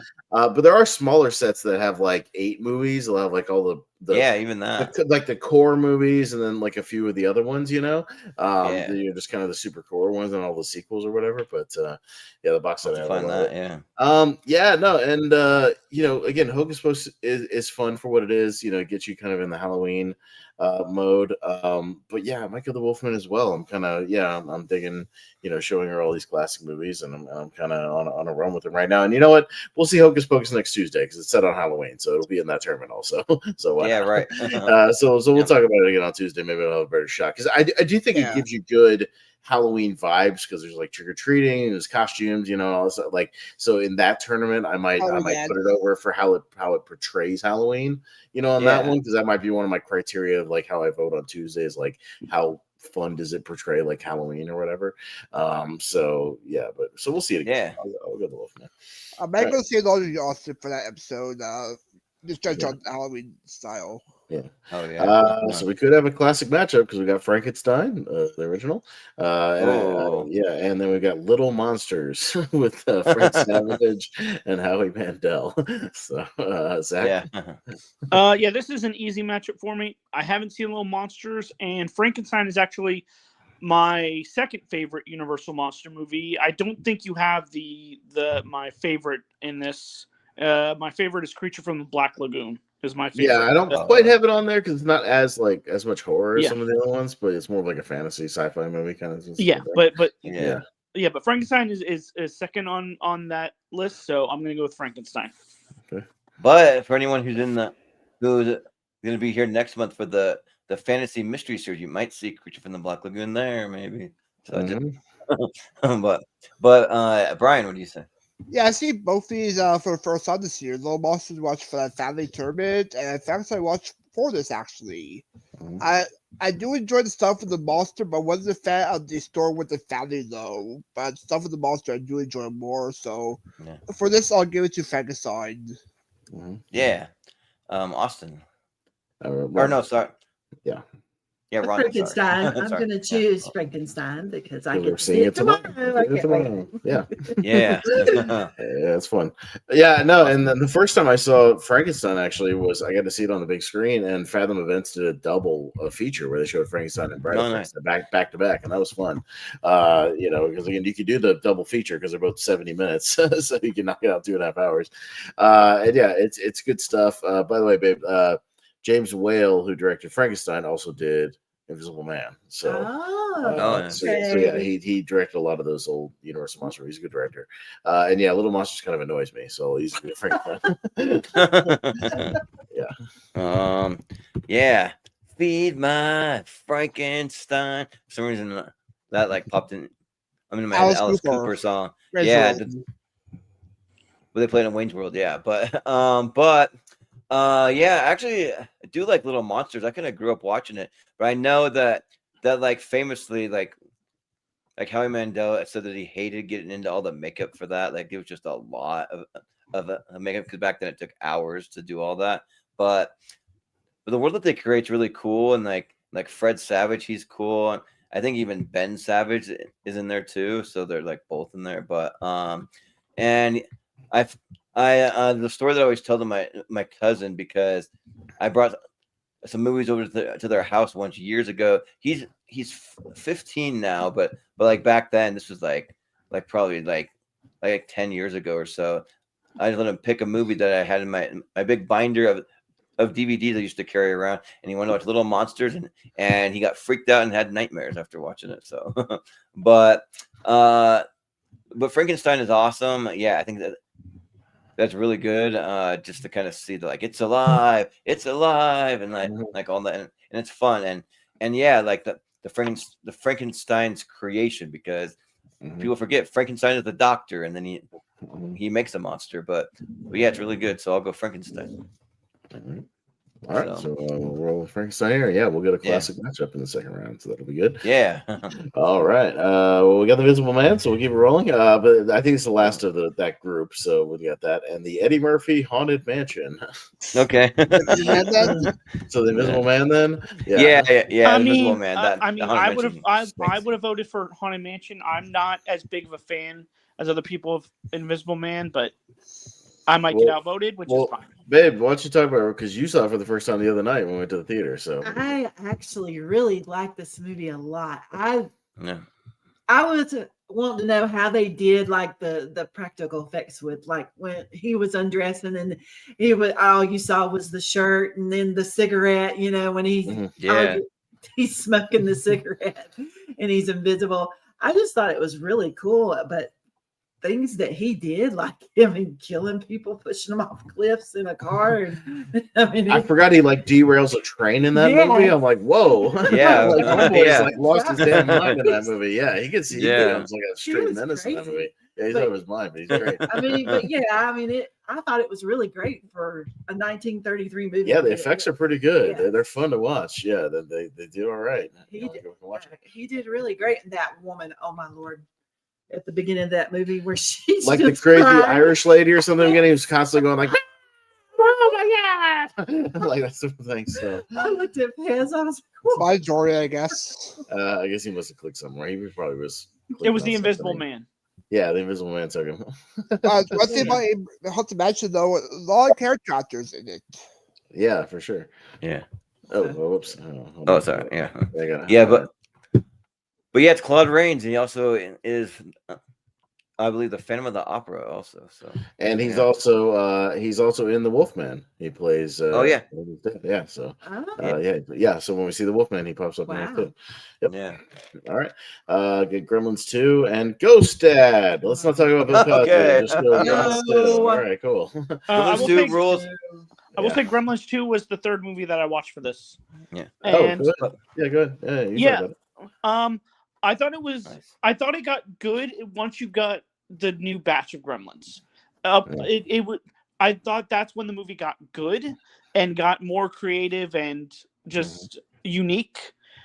So I think it was, of the three movies that I watched, my favorite. of the three. So Nice. Yeah, it was Well, you fun. don't really watch it for like the story or anything. You just watch it for all the references and the zaniness and the goofiness. But one and all thing that once it stuff. goes to is the Kane special scene got me going, laughing. Mm-hmm. Oh yeah. There's some good stuff. There's so many references that if you watch it a second time, you'll like catch a bunch of stuff you missed the first I pick time. up something every time I watch that movie. Just watch the background. There's Yeah. all kinds of goofy stuff going on in the I background. like Yeah, the there's all Yeah. kinds. Yeah, it's Yeah. really fun. Yeah, that movie's great. So They're playing with all right. like a Gremlins Lego set. They're doing all kinds of this crazy stuff. Yeah. So we got the most recent Haunted Mansion from a few years ago, and then we got Igor, the animated movie. So Okay. all right, Know much about. all right, Brian. Yeah, all right. Yeah, I've actually seen Igor actually growing up, and it's Yeah. decent. It's about this hunchback Igor who also creates a monster and being recognized for it. You get Molly Shannon there, Stevie Buscemi, Sean Hayes versus me, and also John Cusack. But as a fan of the attraction of the Haunted Mansion, I did enjoy this remake actually. I love the cast of it. I like the Keith Stanfield and Dan DeVito a lot in it. And Jamie Lee Curtis is Madame Leona, Haunted Mansion. Yeah. Rhonda, what do you say? I don't know because I've not seen the remake of the Haunted Mansion or Igor, but if I had to choose, it'd probably be the Haunted Mansion. It sounds like it's interesting. Yeah. Yeah, it's not bad. Yeah. I'm Austin, what do you say? Yeah, no, the Haunted Mansion movie was like one of the better surprises. I'm not saying it was like great, but I went in with kind of low expectations and actually thought it was pretty good. Danny DeVito was fun. I had a horrible theatrical experience with it though. There was this group of kids. There was a group of kids in the front row, like one of those like ground level rows in the theater. So, we're all in the stadium seating, right? So you can see anybody that's doing something in the front row. And not only were they like all scrolling their phones almost the entire time, like scrolling TikTok or whatever, but they were also for no reason changing seats the whole movie, like getting up and switching seats constantly. I hate that. And it was like, what are y'all doing? Like, sit the fuck down and shut up, like put your phones away. I was getting really mad. Like really, really mad. So like I had a bad theatrical experience. Did you tell security about it, or we tried, but like they would put them away like before anybody came in, and just like just it was just really bad. I had a horrible theatrical experience, but I'll still remember Haunted Mansion. But yeah, I guess Jordan, you had a bad one. Yeah, too. yeah. Well, I mean, speaking of like the kids getting up and down in the movie, that happened to me when I saw Jackass Forever. Like there's these teenagers that are like getting up and getting down, and the whole entire time they're switching seats, and they have their like phones on trying to find stuff, and they're like like walking all over. But for this one though, the experience was bad because they sent me to the wrong theater. Like the guy told me the wrong one, so I'm sitting there waiting for the movie to start, and like, why isn't this starting? Like I'm like the first one in here. It's taking forever to start. It's like starting like 25 minutes late. I'm like, what's going on? And I realized that I was in the wrong damn theater like the whole entire time. So I missed the beginning of the movie. And then when I sat down, there's people behind me that were talking. And like I had to like literally tell them to like shut up because they weren't even talking about anything related to the movie. They're just having like a normal conversation. I could hear them the whole time. So I kind of gave them like a look at first, kind of like, do you mind? And then the second time I said, do you mind? And like they still kept talking. So I had to turn and be like, shut the fuck up, shut up. Like I was like, just like had it like with them. So yeah, but the movie's actually pretty good though. Like I had a lot of fun with it though. Like I think that for sure Lakeith Stanfield was a standout for me. He was really good, and like that's some cool for like CGI, because like this was like sort of at a time when like people were like really talking about movies that were over CGI'd and don't have a lot of practical effects. This movie is a lot of CGI, but they did some cool stuff. The whole thing when he goes to open his apartment door and it's like a mariner, the sea mariner, and there's all this water that's like shooting out everywhere that looks really cool. And then just some of the effects at the mansion, they actually utilize like all the different parts of the mansion. They have things that actually look like the ride. They have the same seats from the ride, and they're like moving around in them and all that. And you have Jared Leto like as the Hatbox Ghost, and he doesn't even look like Jared Leto. He just looks like a cool like the ghost at the end. And then it's fun having Owen Wilson and Danny DeVito. I mean, Tiffany Haddish gets a little annoying sometimes, but she wasn't as annoying in this. I thought she was all right. So yeah, and then Jamie Lee Curtis when she showed up as the like lady in the little globe thing. So yeah, like Yeah, so I had a lot of fun with it. So yeah. And I always like when Dan Levy shows up too. He's another actor I really like a lot. So yeah, I'll go Haunted Mansion. But Zach. Yeah. I have not seen Igor, but I actually do prefer this the remake of Haunted Mansion over the Eddie Murphy one for one main reason. I like that they utilized the actual mansion more, and you got to see more of the mansion. And I like the cast in there, so I'm gonna go Haunted Mansion. Yeah, good cast. But somebody told me that I need to go check out the Muppets Haunted Mansion. That's pretty good. That like kind of quietly came out without a lot of fanfare. So, it was good. Yeah. It has all that in there. Yeah. All right, got Edward Scissorhands and Adam's Family Values. Okay, Rhonda. Don't make me go first. Yeah. Because I like both of these movies. Yeah, this is a tough matchup. Yes. I like both of them. Oh, gosh. This is going to be tough. Oh, I like Johnny Depp. He's great. This Edward Scissorhands. But I love Adam's Family Values because I agree with you. That second one is awesome. It's a great movie. I do love the camps, when they're at the camp and everything. Happy Turkey Day. Yeah. Oh my Watch it for Thanksgiving if you want. Oh, this is hard. Oh, Adam's Family Values. Yeah. Austin. Yeah, I'll go Adam's Family Values as well. I think we'll see Edward Scissorhands more, maybe even some holiday stuff. But yeah, it's really good. But yeah, Adam's Family Values is great. Yeah, I prefer it over the original. Joan Cusack is so damn good. It's like that Black Widow killer. She's great. She's really, really fun. And yeah, just I like a lot of the subplots and the baby with the coming out with the mustache is funny. I already had like the Gomez mustache as a baby. It's fun. I'll go Adam's Family Values. Yeah, like this one's tough. Yeah, because I do really like Edward Scissorhands a lot. That could be my favorite Tim Burton movie. I'm not sure, but because where I used to live, we had a lot of land. We had some land. We had 3.5 acres. So I would show outdoor movies all the time, and we just got a projector from our church, and we'd show them outside on like the side of our house, or sometimes we'd set up a projector and we have bonfires out there. And that was the first one that everybody wanted to watch was Edward Scissorhands, and but it was really cool, like just watching it outside at nighttime. But the Addams Family Values is really great too. So, and there's a lot of character actors in that too, like Carol Kane being the grandma, or like David Krumholtz shows up for a second. Yeah, there's like just another a lot of fun. Another Peter McNichol movie. Yeah, right. The counselor. Yeah, Tony Shalhoub. Yeah, Nathan Lane for a second. Yeah, so yeah, I'll give it to Addams Family Values this time because I usually always vote for Edward, so I'll go Addams Family. But Zach. I'm gonna make this short and sweet. Edward Scissorhands, just because of the two, I've seen it. Haven't gotten around to Values yet. You know my answer. Okay, sure. Yeah, right. The Addams Family Values for Brian. Okay. Yeah. Of course. Okay. Yeah, it's one of those certain it's in my top 5, so. Oh yeah, right. Sure.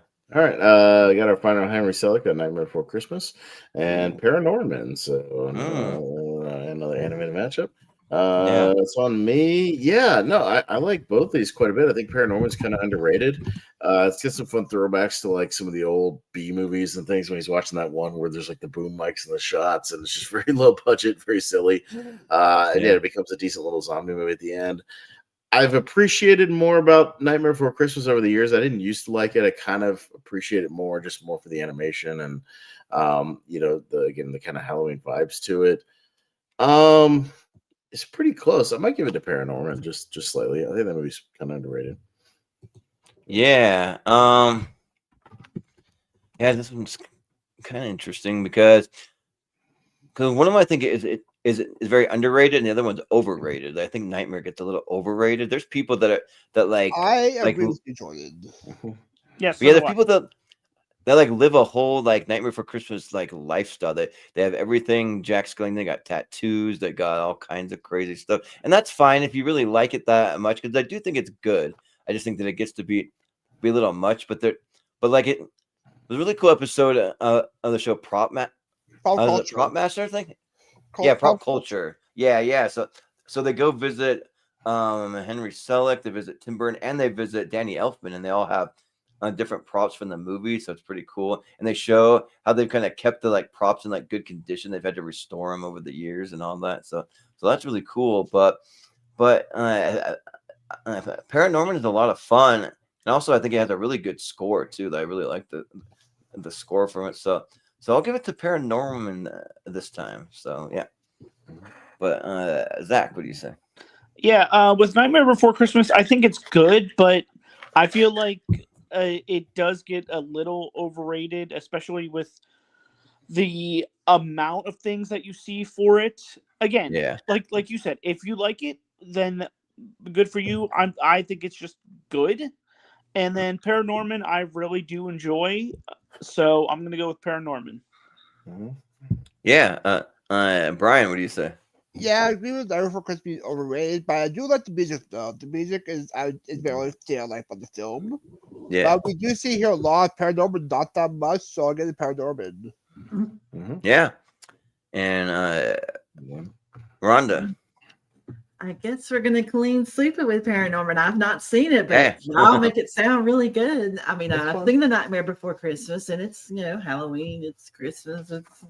Well, it's the question I always ask. I tell you, I'll say if you say is Nightmare Before Christmas a Halloween movie or Christmas movie? The answer is yes. Well, I'd say yes. both. Yes. That's why the answer is yes. Okay. It's yes. Yeah. Both.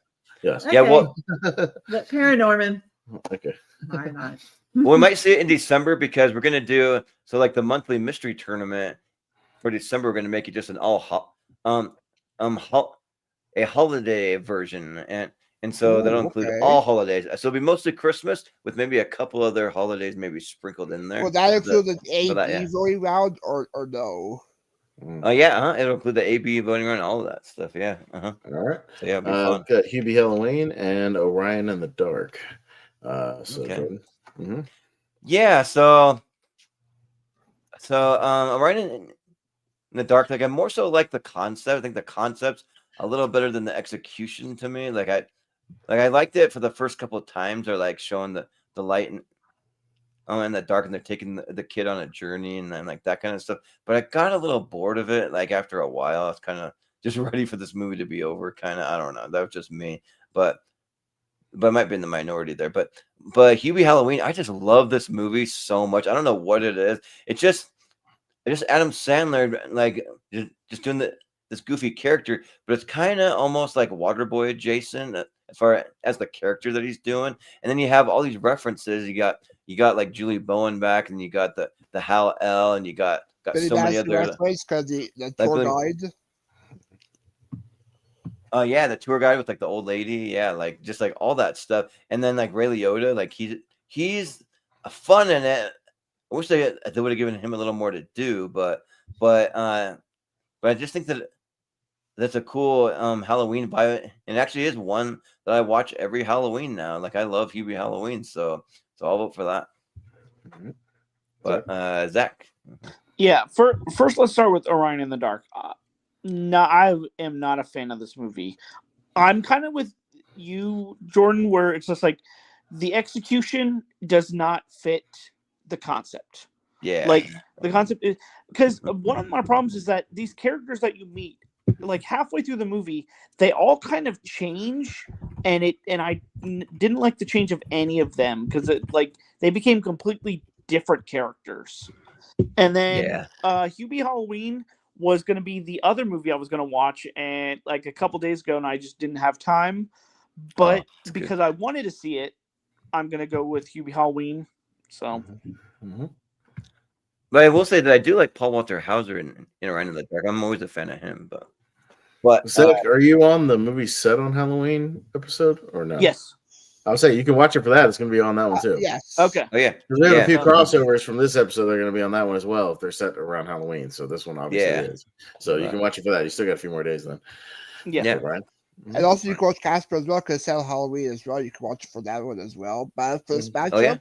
I do enjoy Wide in the Dark. It's good try copy script with pro wrestler Paul Walter Hauser in it.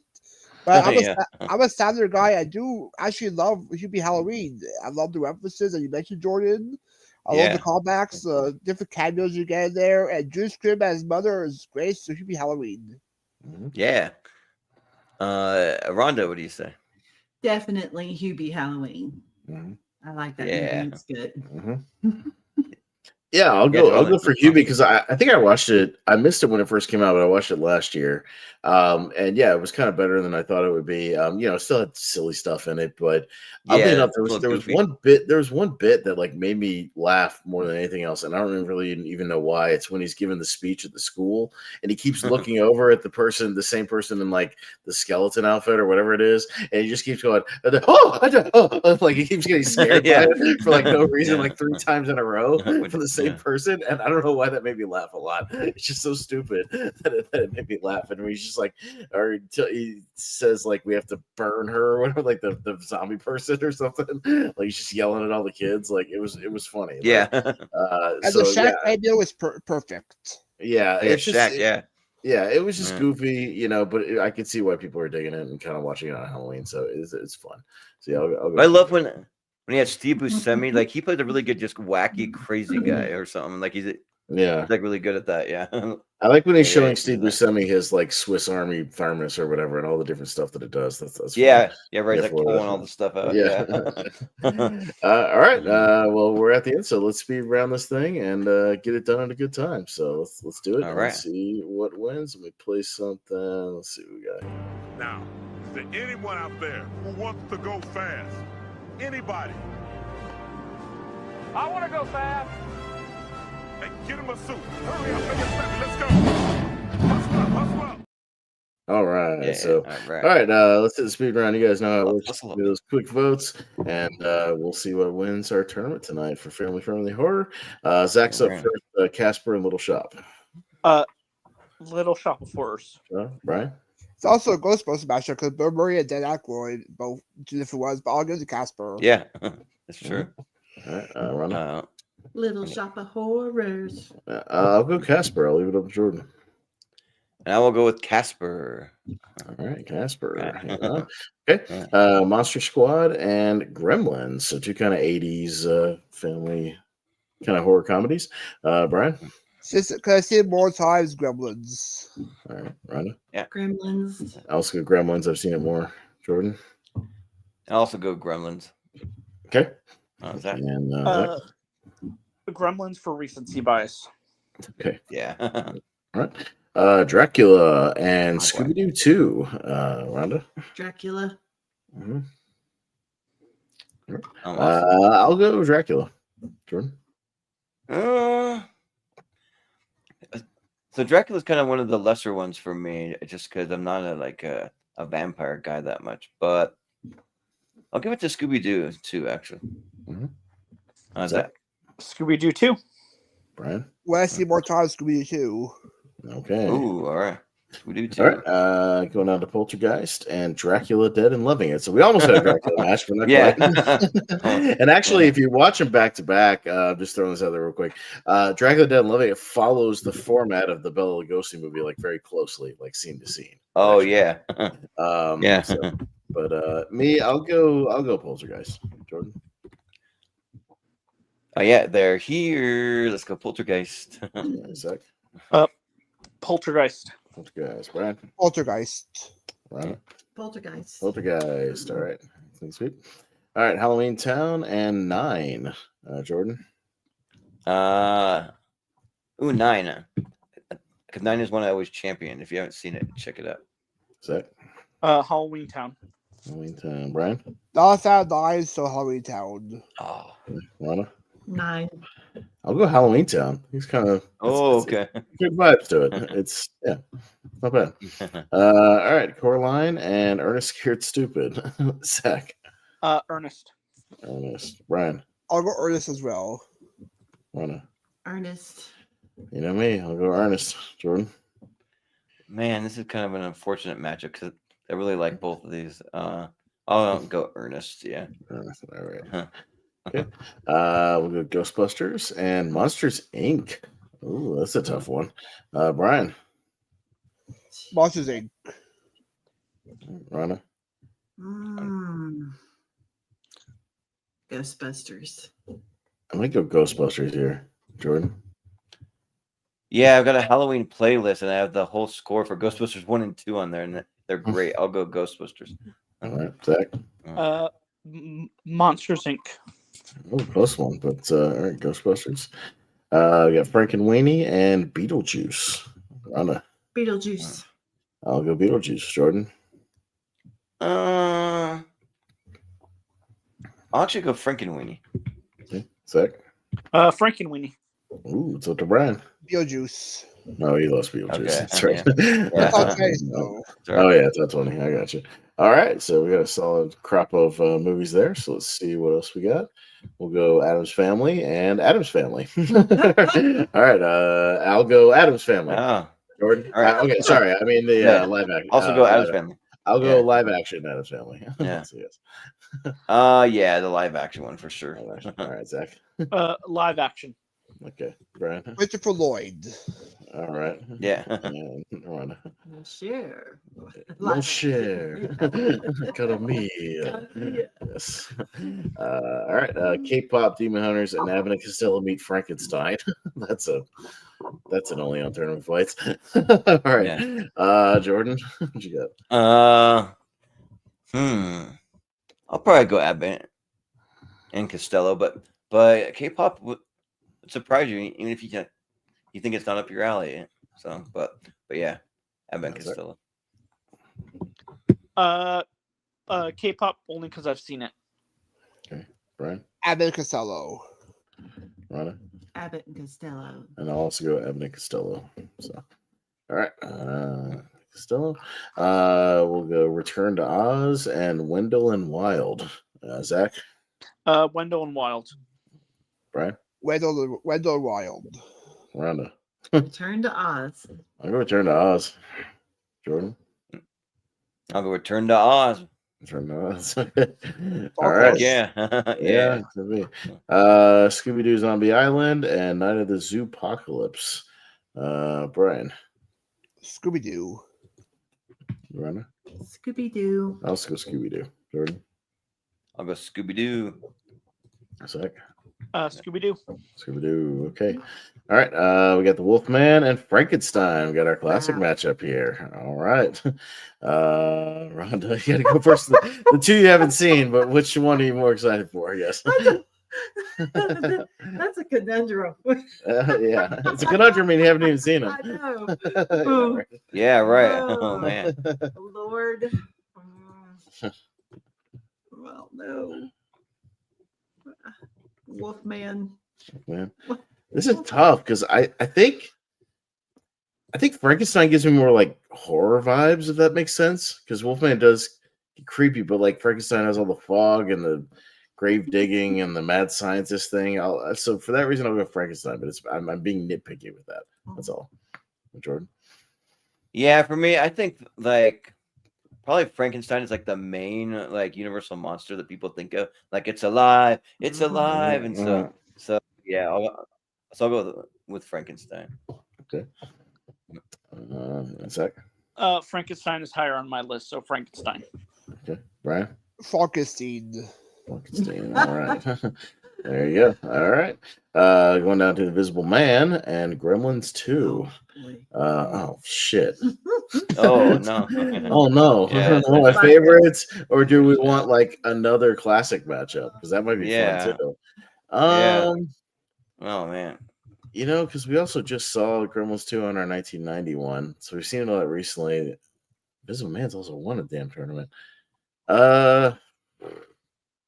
Let's go another classic matchup. Why not? I'll keep the classics in there. I'll go Invisible Man. But I won't mind either one, obviously. Jordan. Yeah.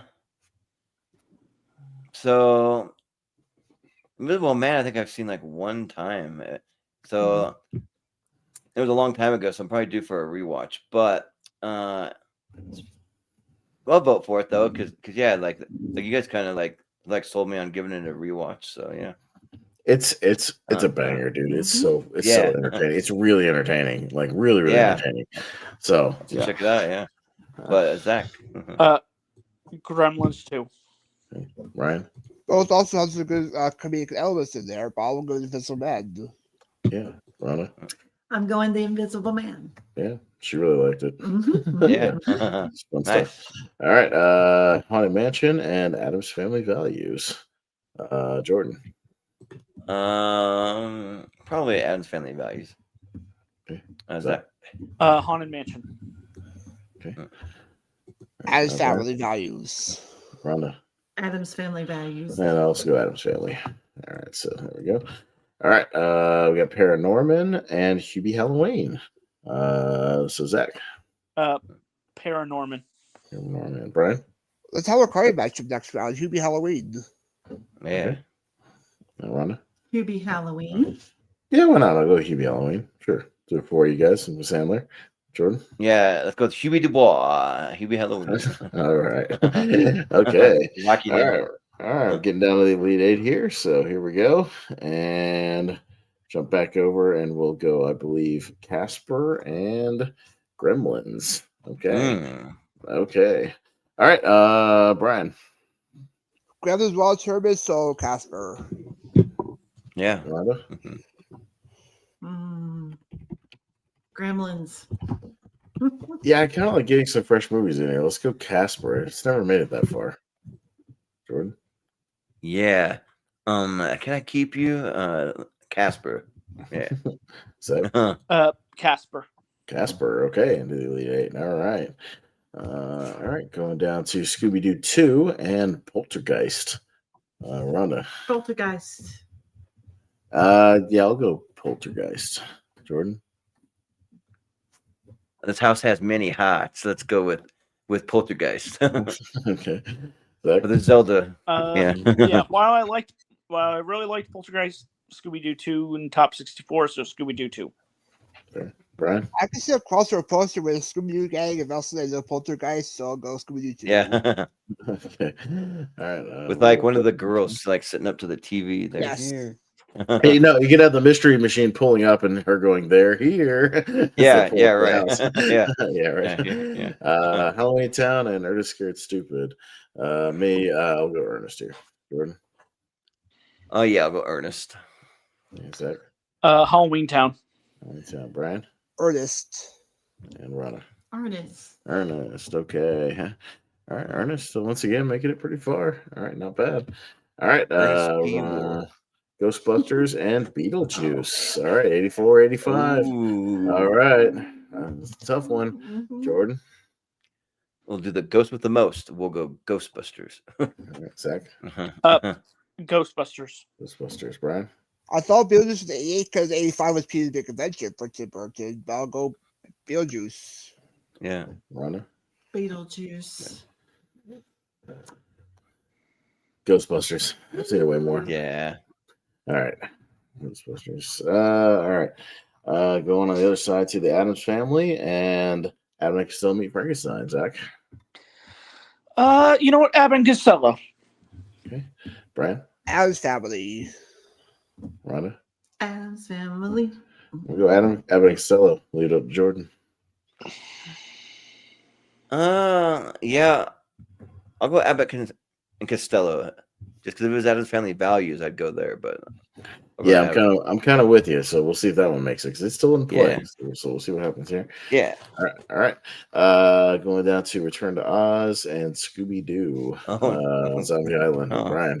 Scooby Doo. Rhonda. I'm gonna be weird here and go Return to Oz. Why not? Return to Oz. It may not be like full horror, but I think it's scary. Return to Oz. Jordan. Yeah, like I kind of want to watch Return to Oz because in Vegas they had Wizard of Oz stuff everywhere, but it's like Sphere spooky season. So yeah, they had it at the Sphere, and then they had it in one of the malls too, like a big display. But yeah, it's Return to Oz. Okay, Zach. Scooby Doo. All right. All right. Return to Oz. A weird dark horse tonight. I didn't see. Yeah, right. All right. Okay. We got Frankenstein and the Invisible Man. Got another classic matchup. Oh no. And Rhonda's got to go first. So the one she wants to see, and she's going to see tomorrow night. Had we done this, next week, she would have seen it by now. And there was a man which she really liked. What you got? Oh, am I first? Yeah. Yep. Oh yeah. Well, I guess I'll go Invisible Man because I haven't seen Frankenstein, but I know it's going to be great. Okay. Yeah, I'm really high off that Invisible Man rewatch. I go Invisible Man. Jordan. I just haven't seen The Invisible Man enough times. I need to rewatch it, so I'll go Frankenstein. Yeah, Zach. Frankenstein. All right, so to Brian. Both you can see Epic Universe as well, but I'll go Invisible Man. Invisible Man. Okay, hanging on. All right, going out to Adam's Family Values and Hubie Halloween. For me, actually. I know it's something with Brian. Adam's Family Values. Jordan. You know what? I'll show some love for Hubie Halloween.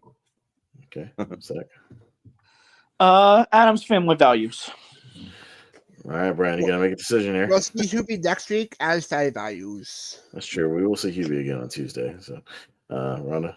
Adam's Family Values. All right, we'll see Hubie again next week. So maybe he'll make it a little further next week. So, all right, we've got Family Values. I'm just writing these down, and we've got Invisible Man. Okay. All right. So far, Yeah, no, it's a good, fun lead 8. So we'll go Casper and Poltergeist. Two kind of haunted house movies to a degree. All right, kids in it. Jordan, what you got? Would y'all mind hanging back? You're jamming my frequencies. Let's go with Poltergeist. Okay, sorry. Poltergeist. Brian. Let's do it for Eric Idle, Cassie Moriarty, Casper.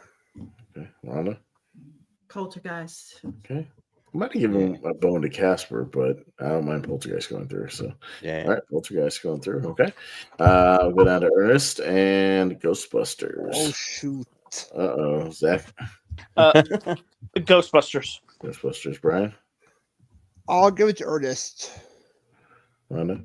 Ghostbusters. We'll see Ernest again on Tuesday. I'll go Ghostbusters. Jordan. Yeah, I think I gotta go Ghostbusters. Okay. All right. That's good. Okay. All right. Jumping back up to Abbott and Costello and got Return to Oz. Brian. Return to Oz. Yeah. All right. Return to Oz. Really? I'd go Abbott and Costello. It's more of a horror comedy. Yeah, with the monsters. Jordan. Yeah. Well, speaking of Return to Oz, I just uploaded this picture. This was in the Caesar's Palaces. Me and my buddy Mark, and this was like a 2-story kind of waterfall thing coming down, and they had all this Wizard of Oz stuff everywhere, which is pretty cool. So people were taking pictures of that. But yeah. I'll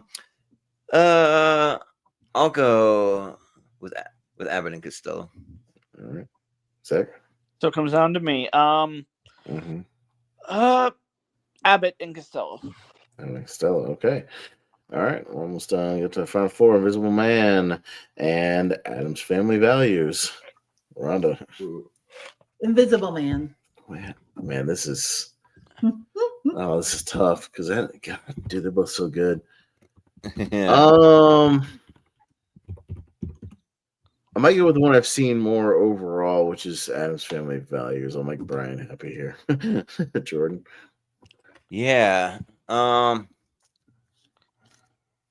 Yeah, I just want to see the Thanksgiving story as told by Wednesday Addams. So I'll go with Adam's Family Values. All right, Zach. I know what direction it's going. Because you have made me want to rewatch it, I will go Invisible Man. All right. I'm pretty sure I know what Brian's looking for. I mean, Invisible Man has all turbines to Adam's Family. Yeah, Okay, I knew where it was going. So interesting enough, had Invisible Man gone through, Invisible Man does make a cameo, and he can still meet Frankenstein, so it's kind of a crossover. All right. So on the left side, we got Poltergeist and Ghostbusters. It's on me. I think the one that's a little more family friendly per se might be Ghostbusters. So I'll go Ghostbusters because it's a little funnier and stuff. Yeah. So Jordan. Well, I just love Poltergeist because Poltergeist is in my top 64. Ghostbusters ain't, so I'm gonna go with Poltergeist. I see it's the opposite for me. Ghostbusters is in my Yeah. top 64. Okay. Yeah. Yeah. Poltergeist does not have Bill Murray, so Poltergeist.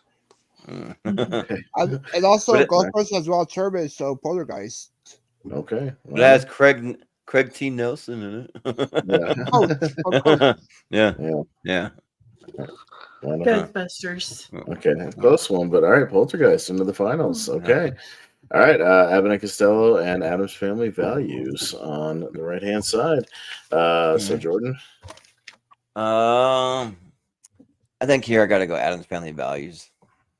Yeah. Okay. All right, Zach. Abbott and Costello. Abbott Costello Wild Turbine, so Adam's Family. Rhonda. Adam's Family Values. You know what? I'll do it for you, Brian, for this one. Let's give them the championship. Thank all right, you. see what happens. All right, Good. y'all helped me out with Predator 2 last week, so I'm willing to throw some bones to some people for some other things, but we'll see. Jonathan's rooting for Poltergeist. We'll see what happens here. All right, I'll say scroll on whichever one wins here, I'm gonna watch it after this because these are both good. So Yeah. this is a good finals. These are both really good. All right, Poltergeist versus Adam's Family Values. Here we go, Zach. Poltergeist. Okay, we know what Brian's voting for. Yes, so and also move on. Poltergeist be another Lara series coming up. Okay, Rhonda. Poltergeist. I'll keep it split. I'll go Adam's Family. I'll leave it up to Jordan. Well, I just grew up watching Poltergeist, so I got to go Poltergeist. Oh, Brian just misses out. Sorry. Oh, no.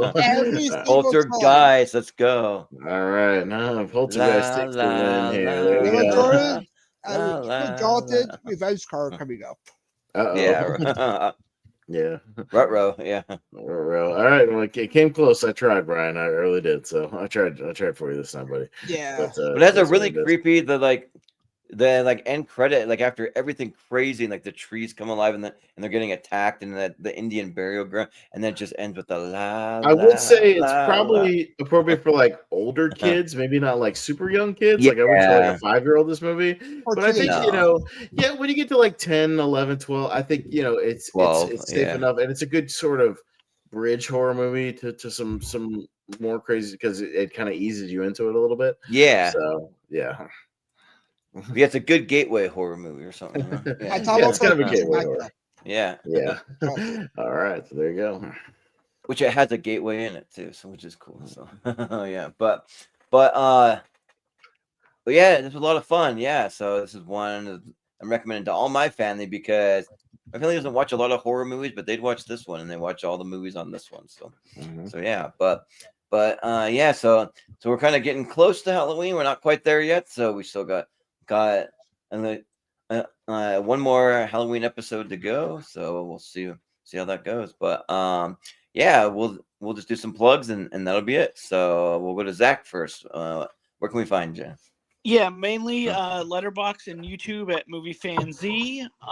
But also you can see me actually on Tuesday for the Halloween night tournament fight, whatever it's called. Yeah. So yeah, nice. You'll see me in a couple days. So. Movies that take place on Halloween night. Yeah. So, but sounds good. Brian, where can we find you? Well, you can find me. You gave a voice card out for Jordan for non-voice fans fan value. Oh, sorry. Anyways, but you can see me do chamber spaces. I'm actually fighting Austin soon in the team's finals for the King of ASAT. Should be a good time. Should be a good match there. Also, multiplex TBNT has some matches coming up. I might be on JPO's rankings Sunday. I'm not sure yet, but I will be on Rankum in 2 weeks for the classic animation episode. And I'll be back here on Tuesday as well for the movie sale Halloween. Cool. Yeah, nice. Yeah, that should be a fun one. So yeah, because it won't be all horror movies. There'll be some other ones on exactly there too, like Sadler. Yeah, right. Yeah. Yep. Yeah. So, but Rhonda, do you have anything you want to plug or anything? She just hangs out with me. So. All right, here with you. Yeah, right. Yeah, she doesn't do her own YouTube things or So or But, social media or anything. not. Yeah. I was just gonna Yeah, say but I really enjoy being here. So thank you for inviting me to come and hang out with yeah, y'all. So, thanks for coming on. Yeah, it's fun. yeah. Fun to have you on. So She yeah, wants to do it. We'll have to work it in, George. She wants to do a top 64, like maybe early next year or something like that. Maybe we'll work yeah, it you in the should. Yeah, schedule. So we yeah, need, she's got one. we She's need more whittling it down. more Yeah, people she's whittling it down. to do that because we're running out of people. We need some more people And that she's got continue like to do it. different movies on her list. So yeah, Mhm. she's got some unique stuff on there. So Because yeah, it'll be fun. at least you brought your girl on, and she actually has interesting things to say. Because one time I brought like one of my girls on, she sat there and didn't say a word the whole time. I don't know what was going on. Well, So it and was weird. she's seen a lot of movies, like just in her whole life. She's watched a lot of movies, so I mean, we all have our blind spots, obviously, but she's seen a lot of stuff. So yeah, she's not going to be on like a lot, but if we need her in a pinch or if it's a topic, I think I'll tell you, she might like or something like that. So yeah, you'll see her occasionally, maybe like once a month or something. So yeah, sounds good. Well, if we ever get more chances to talk about Terrifier, then we'll have her back. Oh yeah, definitely. Terrifier 2 and 3 are on Tuesday show because they both have Halloween stuff. Yeah, that is true. So Where are they? or Terrifier 1 and 2. Excuse me, Terrifier 1 and 2. Yeah, I wear my Terrifier shirt. She loves nice. art. There you go. Nice. That's awesome. But Austin, what do you got going on? Yeah, no, so I've got been on a couple of different channels. We've done a lot of Predator shenanigans over the last week. And I quote with Ryan Permerson, we did a Predator 2 watch along last week. Just got off a Predators watch along just a little while ago. And then Wheel of Movies, just last night we covered the original Predator. So all kinds of Predator madness. But hey, it's all appropriate. Predator Badlands coming out in what, about 2-3 weeks. So it's coming out soon. So we'll work on that. That's awesome. And then our monthly mistake drinking game, me and Wolfman on Here's the Thing on his channel. Tomorrow night, the producer's cut of Halloween Curse of Michael Myers, the one with Paul Rudd. So we'll be doing that one. Oh, nice. There you for go. our drinking game. So and then I've already got Wolfman and JPO submissions for our Scream recast. So we're going to do that on Monday. And they've already submitted there. So you got to get on it, Jordan, because I got my 80s ones locked in too. So it's all up to you, but you got time. Yeah. But now that you're back, you can kind of hunker down and get your Scream recast picks in there. So, yeah. Yeah. Sounds good. Yeah, I got to hurry and I will say they went mostly like kind of 90s-ish and just recasting that. So like if you want to go more like straight modern, you might have a chance to get a lot of modern picks in there. So if you just roll with that. So that is true. Yeah. This whole time I was trying to figure out Brian's screen name. Is that an Addams Family character that's on there? Joel Blicker, David Couples' character who falls on Wednesday. Okay, that's it. Yeah. I was gonna say, yeah. But yeah, and then let's see. It's been a minute since I've been back. I missed like 3 or 4 shows, but yeah. You can find us on all the social medias at Movie Hero 2121 at Jordan 83616, and then over in the Movie Hero Network group on Facebook. That's probably we're the most active over there. And if you have any kind of project you're working on, a YouTube channel that's movie, TV, pop culture related, anything like that, then you can share it to your heart's content. You can post over there. We'll try to share it out. We'll tell people to subscribe. We'll support each other. We'll get you some views, all that stuff. And then we do have a Patreon, which I'm gonna actually I try to get the Patreon schedule actually posted after this because I went through it and I have it all ready to go. I just have to there's one little tweak that I have to make because Chris Scott told me what he wants to do for his birthday, which I'll tell you guys once I run down the schedule here, and which means that I'll have to kind of like push one episode just like back a couple months, but that's fine. But just to make room for it. But and then let's see. Also on the Patreon, we have some music podcasts over there. We have some other exclusive podcasts that we've done before. Podcast League Now, all that stuff's over there. And to find the Patreon, you go to patreon.com/moviehero. And then when we get into some things coming up soon, I did have to push back. We are going to do the Seen and Heard movie trivia, but we're doing movies featuring wrestlers in movies, but just from being out of town and just not able to get a match together that fast. We were going to do it this Saturday, but we pushed it back 2 weeks because the following Saturday I have a bunch of family coming into town. We're doing a baptism for my niece, and so they're using it as an excuse to just come hang out for the weekend. So I'll be busy doing stuff, but so it'll be on the 8th, Saturday the 8th for that Seen and Heard trivia match, and then hopefully we'll be getting back into best to worst also. So I'm going to be reaching out because we are still doing our favorite acting performances of all time. So that should be coming back soon within within the next 2 weeks sometime, hopefully, is what I'm hoping for. So and then yeah, we got the recast that Austin mentioned that's coming up, and that's really everything besides tier ranker fight and tournament fights. So I'm gonna run down what we have, which has been a minute, so I might run down some stuff for November and December on here. But so coming up, we have that the movies that take place on Halloween that we already mentioned. That's Tuesday. We're gonna be off for actual Halloween, so everyone can just go hang with friends or family or whoever they want on Halloween. But then we'll be back on Tuesday, November 4th, and I'll be doing my top 64 most overrated movies of all time, which is an episode that I've been excited for. That I made all these custom posters that are kind of poking fun and kind of like making all the movies look kind of dopey and silly, and in exchange, everyone can make fun of me back. You can say whatever you want. Just try not to be too mean, but I mean, you can kind of come at me. Like I kind of open myself up to that for an episode, so that's fine because I'm going to be kind of dissing on a lot of people's favorite movies. So I get it. You can come after me. That's fine. But and then after that, we're going to get into our next mystery series, which will be a best fantasy movie mystery series. So we're going to have 4 random tournaments of all fantasy movies, and then it'll be followed by a championship. So we'll take the Sweet 16 from all 4, and then I'll make a championship of 64 at the end of the month. And then we will still be doing the ladder series, which the ladder series, how it's going to go from here on out. We're going to be doing one tournament of the best movies of 1989, and then one movie or one tournament of the best of 1988, and then we'll take the Sweet 16 from both of those, and then we'll do a combined championship of both years. So just because there's not quite enough just well-known movies to do a full 128 from here on out. So we're gonna kind of do it that way is what we decided. Mm-hmm. And then for Chris Scott's, we decided that so I'm gonna have to move some things slightly. So we're gonna end up doing his birthday episode Tuesday, November 25th, and he decided that he wants to do a 5 out of 5 plus match. That's what he said he wanted to do. So he's going to take the last 64 most recent movies that I gave a 5 out of 5 plus. But I told him to be honest about it. That just pick the ones that are true to you, and then I'm going to put them in a tournament, and we can kind of scratch our heads as to why some movies are there and why I give them 5 out of 5 plus. So in other words, all the last 64 movies he saw? Yeah. Probably maybe except 1 or 2, so something like that. Gives almost everything 5 out of 5 plus. He sees. Yeah, right. yeah.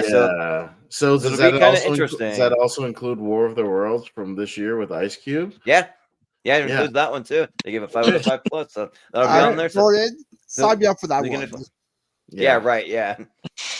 Yeah, I'll sign you up for it. I mean, it's gonna be like the opposite of Jordan's overrated tournament. We're all just gonna go what? What's going on here? That's a perfect movie. What? So it looks like Pez is gonna have 2 fun episodes to be on. Yeah, right. I don't know if I'm gonna be in the overrated one. We'll talk about that, Jordan. I'm on vacation that week, so I kind of want to take the night off. But you had extra people. But you had extra people sign up for that one. You got backup for that one, so you'll have people fill in if you want to. And that's kind of your episode anyway, so that's fine. It'll be fun, but I know he gave stuff I Know What You Did last summer, the new one, 5 out of 5, and just the Garfield movie. Megway was Doom Syndicate 5 out of 5. Yeah, right. Yeah, the Doom Syndicate. Yeah, that one's it. So you might have a first. You'll probably have a first time tournament. Yeah, right. Well, we might. It's going to be all stuff that nobody talks about anymore. Yeah, right. Yeah.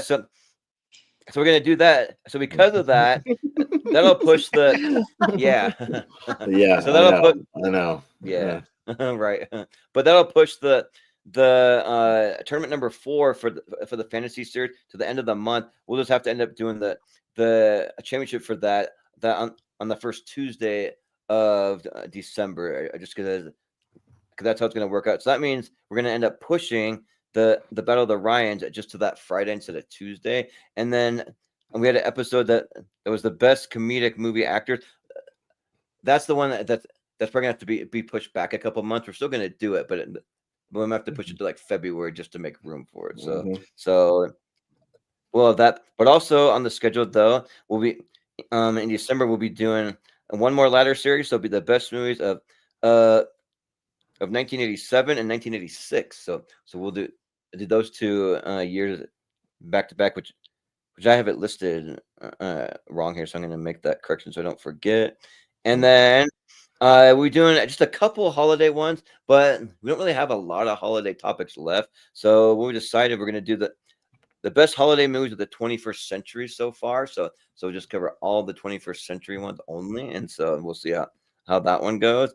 And then we're going to do a movie called Mystery Tournament that'll be like mostly Christmas movies only, and I think I might be able to get probably all Christmas movies, but we may have to dip into maybe a few holiday ones, like some other holidays, maybe, but probably not. There's probably at least 64 Christmas movies we could do. So yeah. And then we'll do like blind voting for that to get some different stuff in there. Hopefully, do it kind of like we'll do that.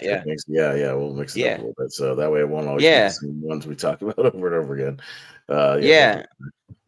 But then we'll have Christmas off, obviously, and then we'll be back with our most anticipated movies of 2026, and then to round out the month. So it's going to be Jonathan Carroll's birthday. He's not sure if he wants to do his top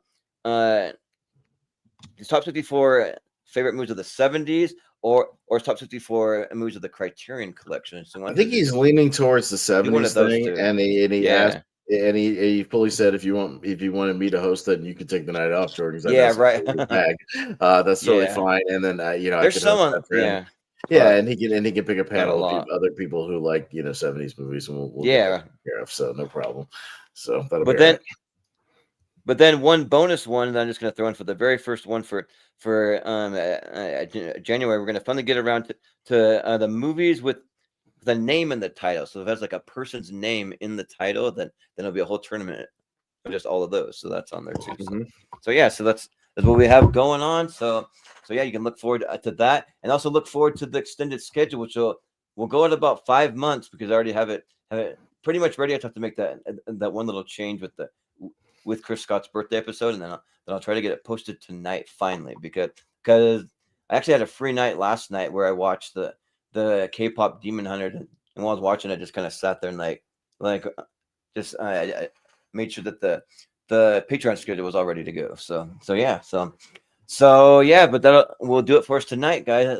This was a lot of fun, kind of getting some family stuff, because I'm a big family guy. I know Brian is too, maybe some of y'all too. So yeah, this was a good time. So yeah, but we'll call it good there, and we'll say for Zach Shelton, for Brian Nussbaum, for Rhonda, for Austin Pez Howell, I've been Jordan, the movie hero Anderson, and we'll see you next time.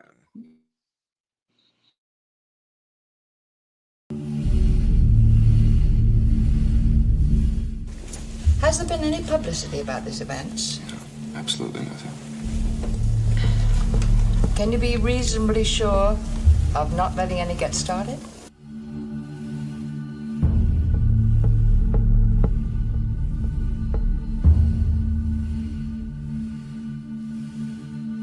Would your family welcome a serious investigation of these disturbances by someone who can make first-hand observations? We don't care about the disturbance, the pounding, and the flash, the screaming, the music. We just want you to find our little girl.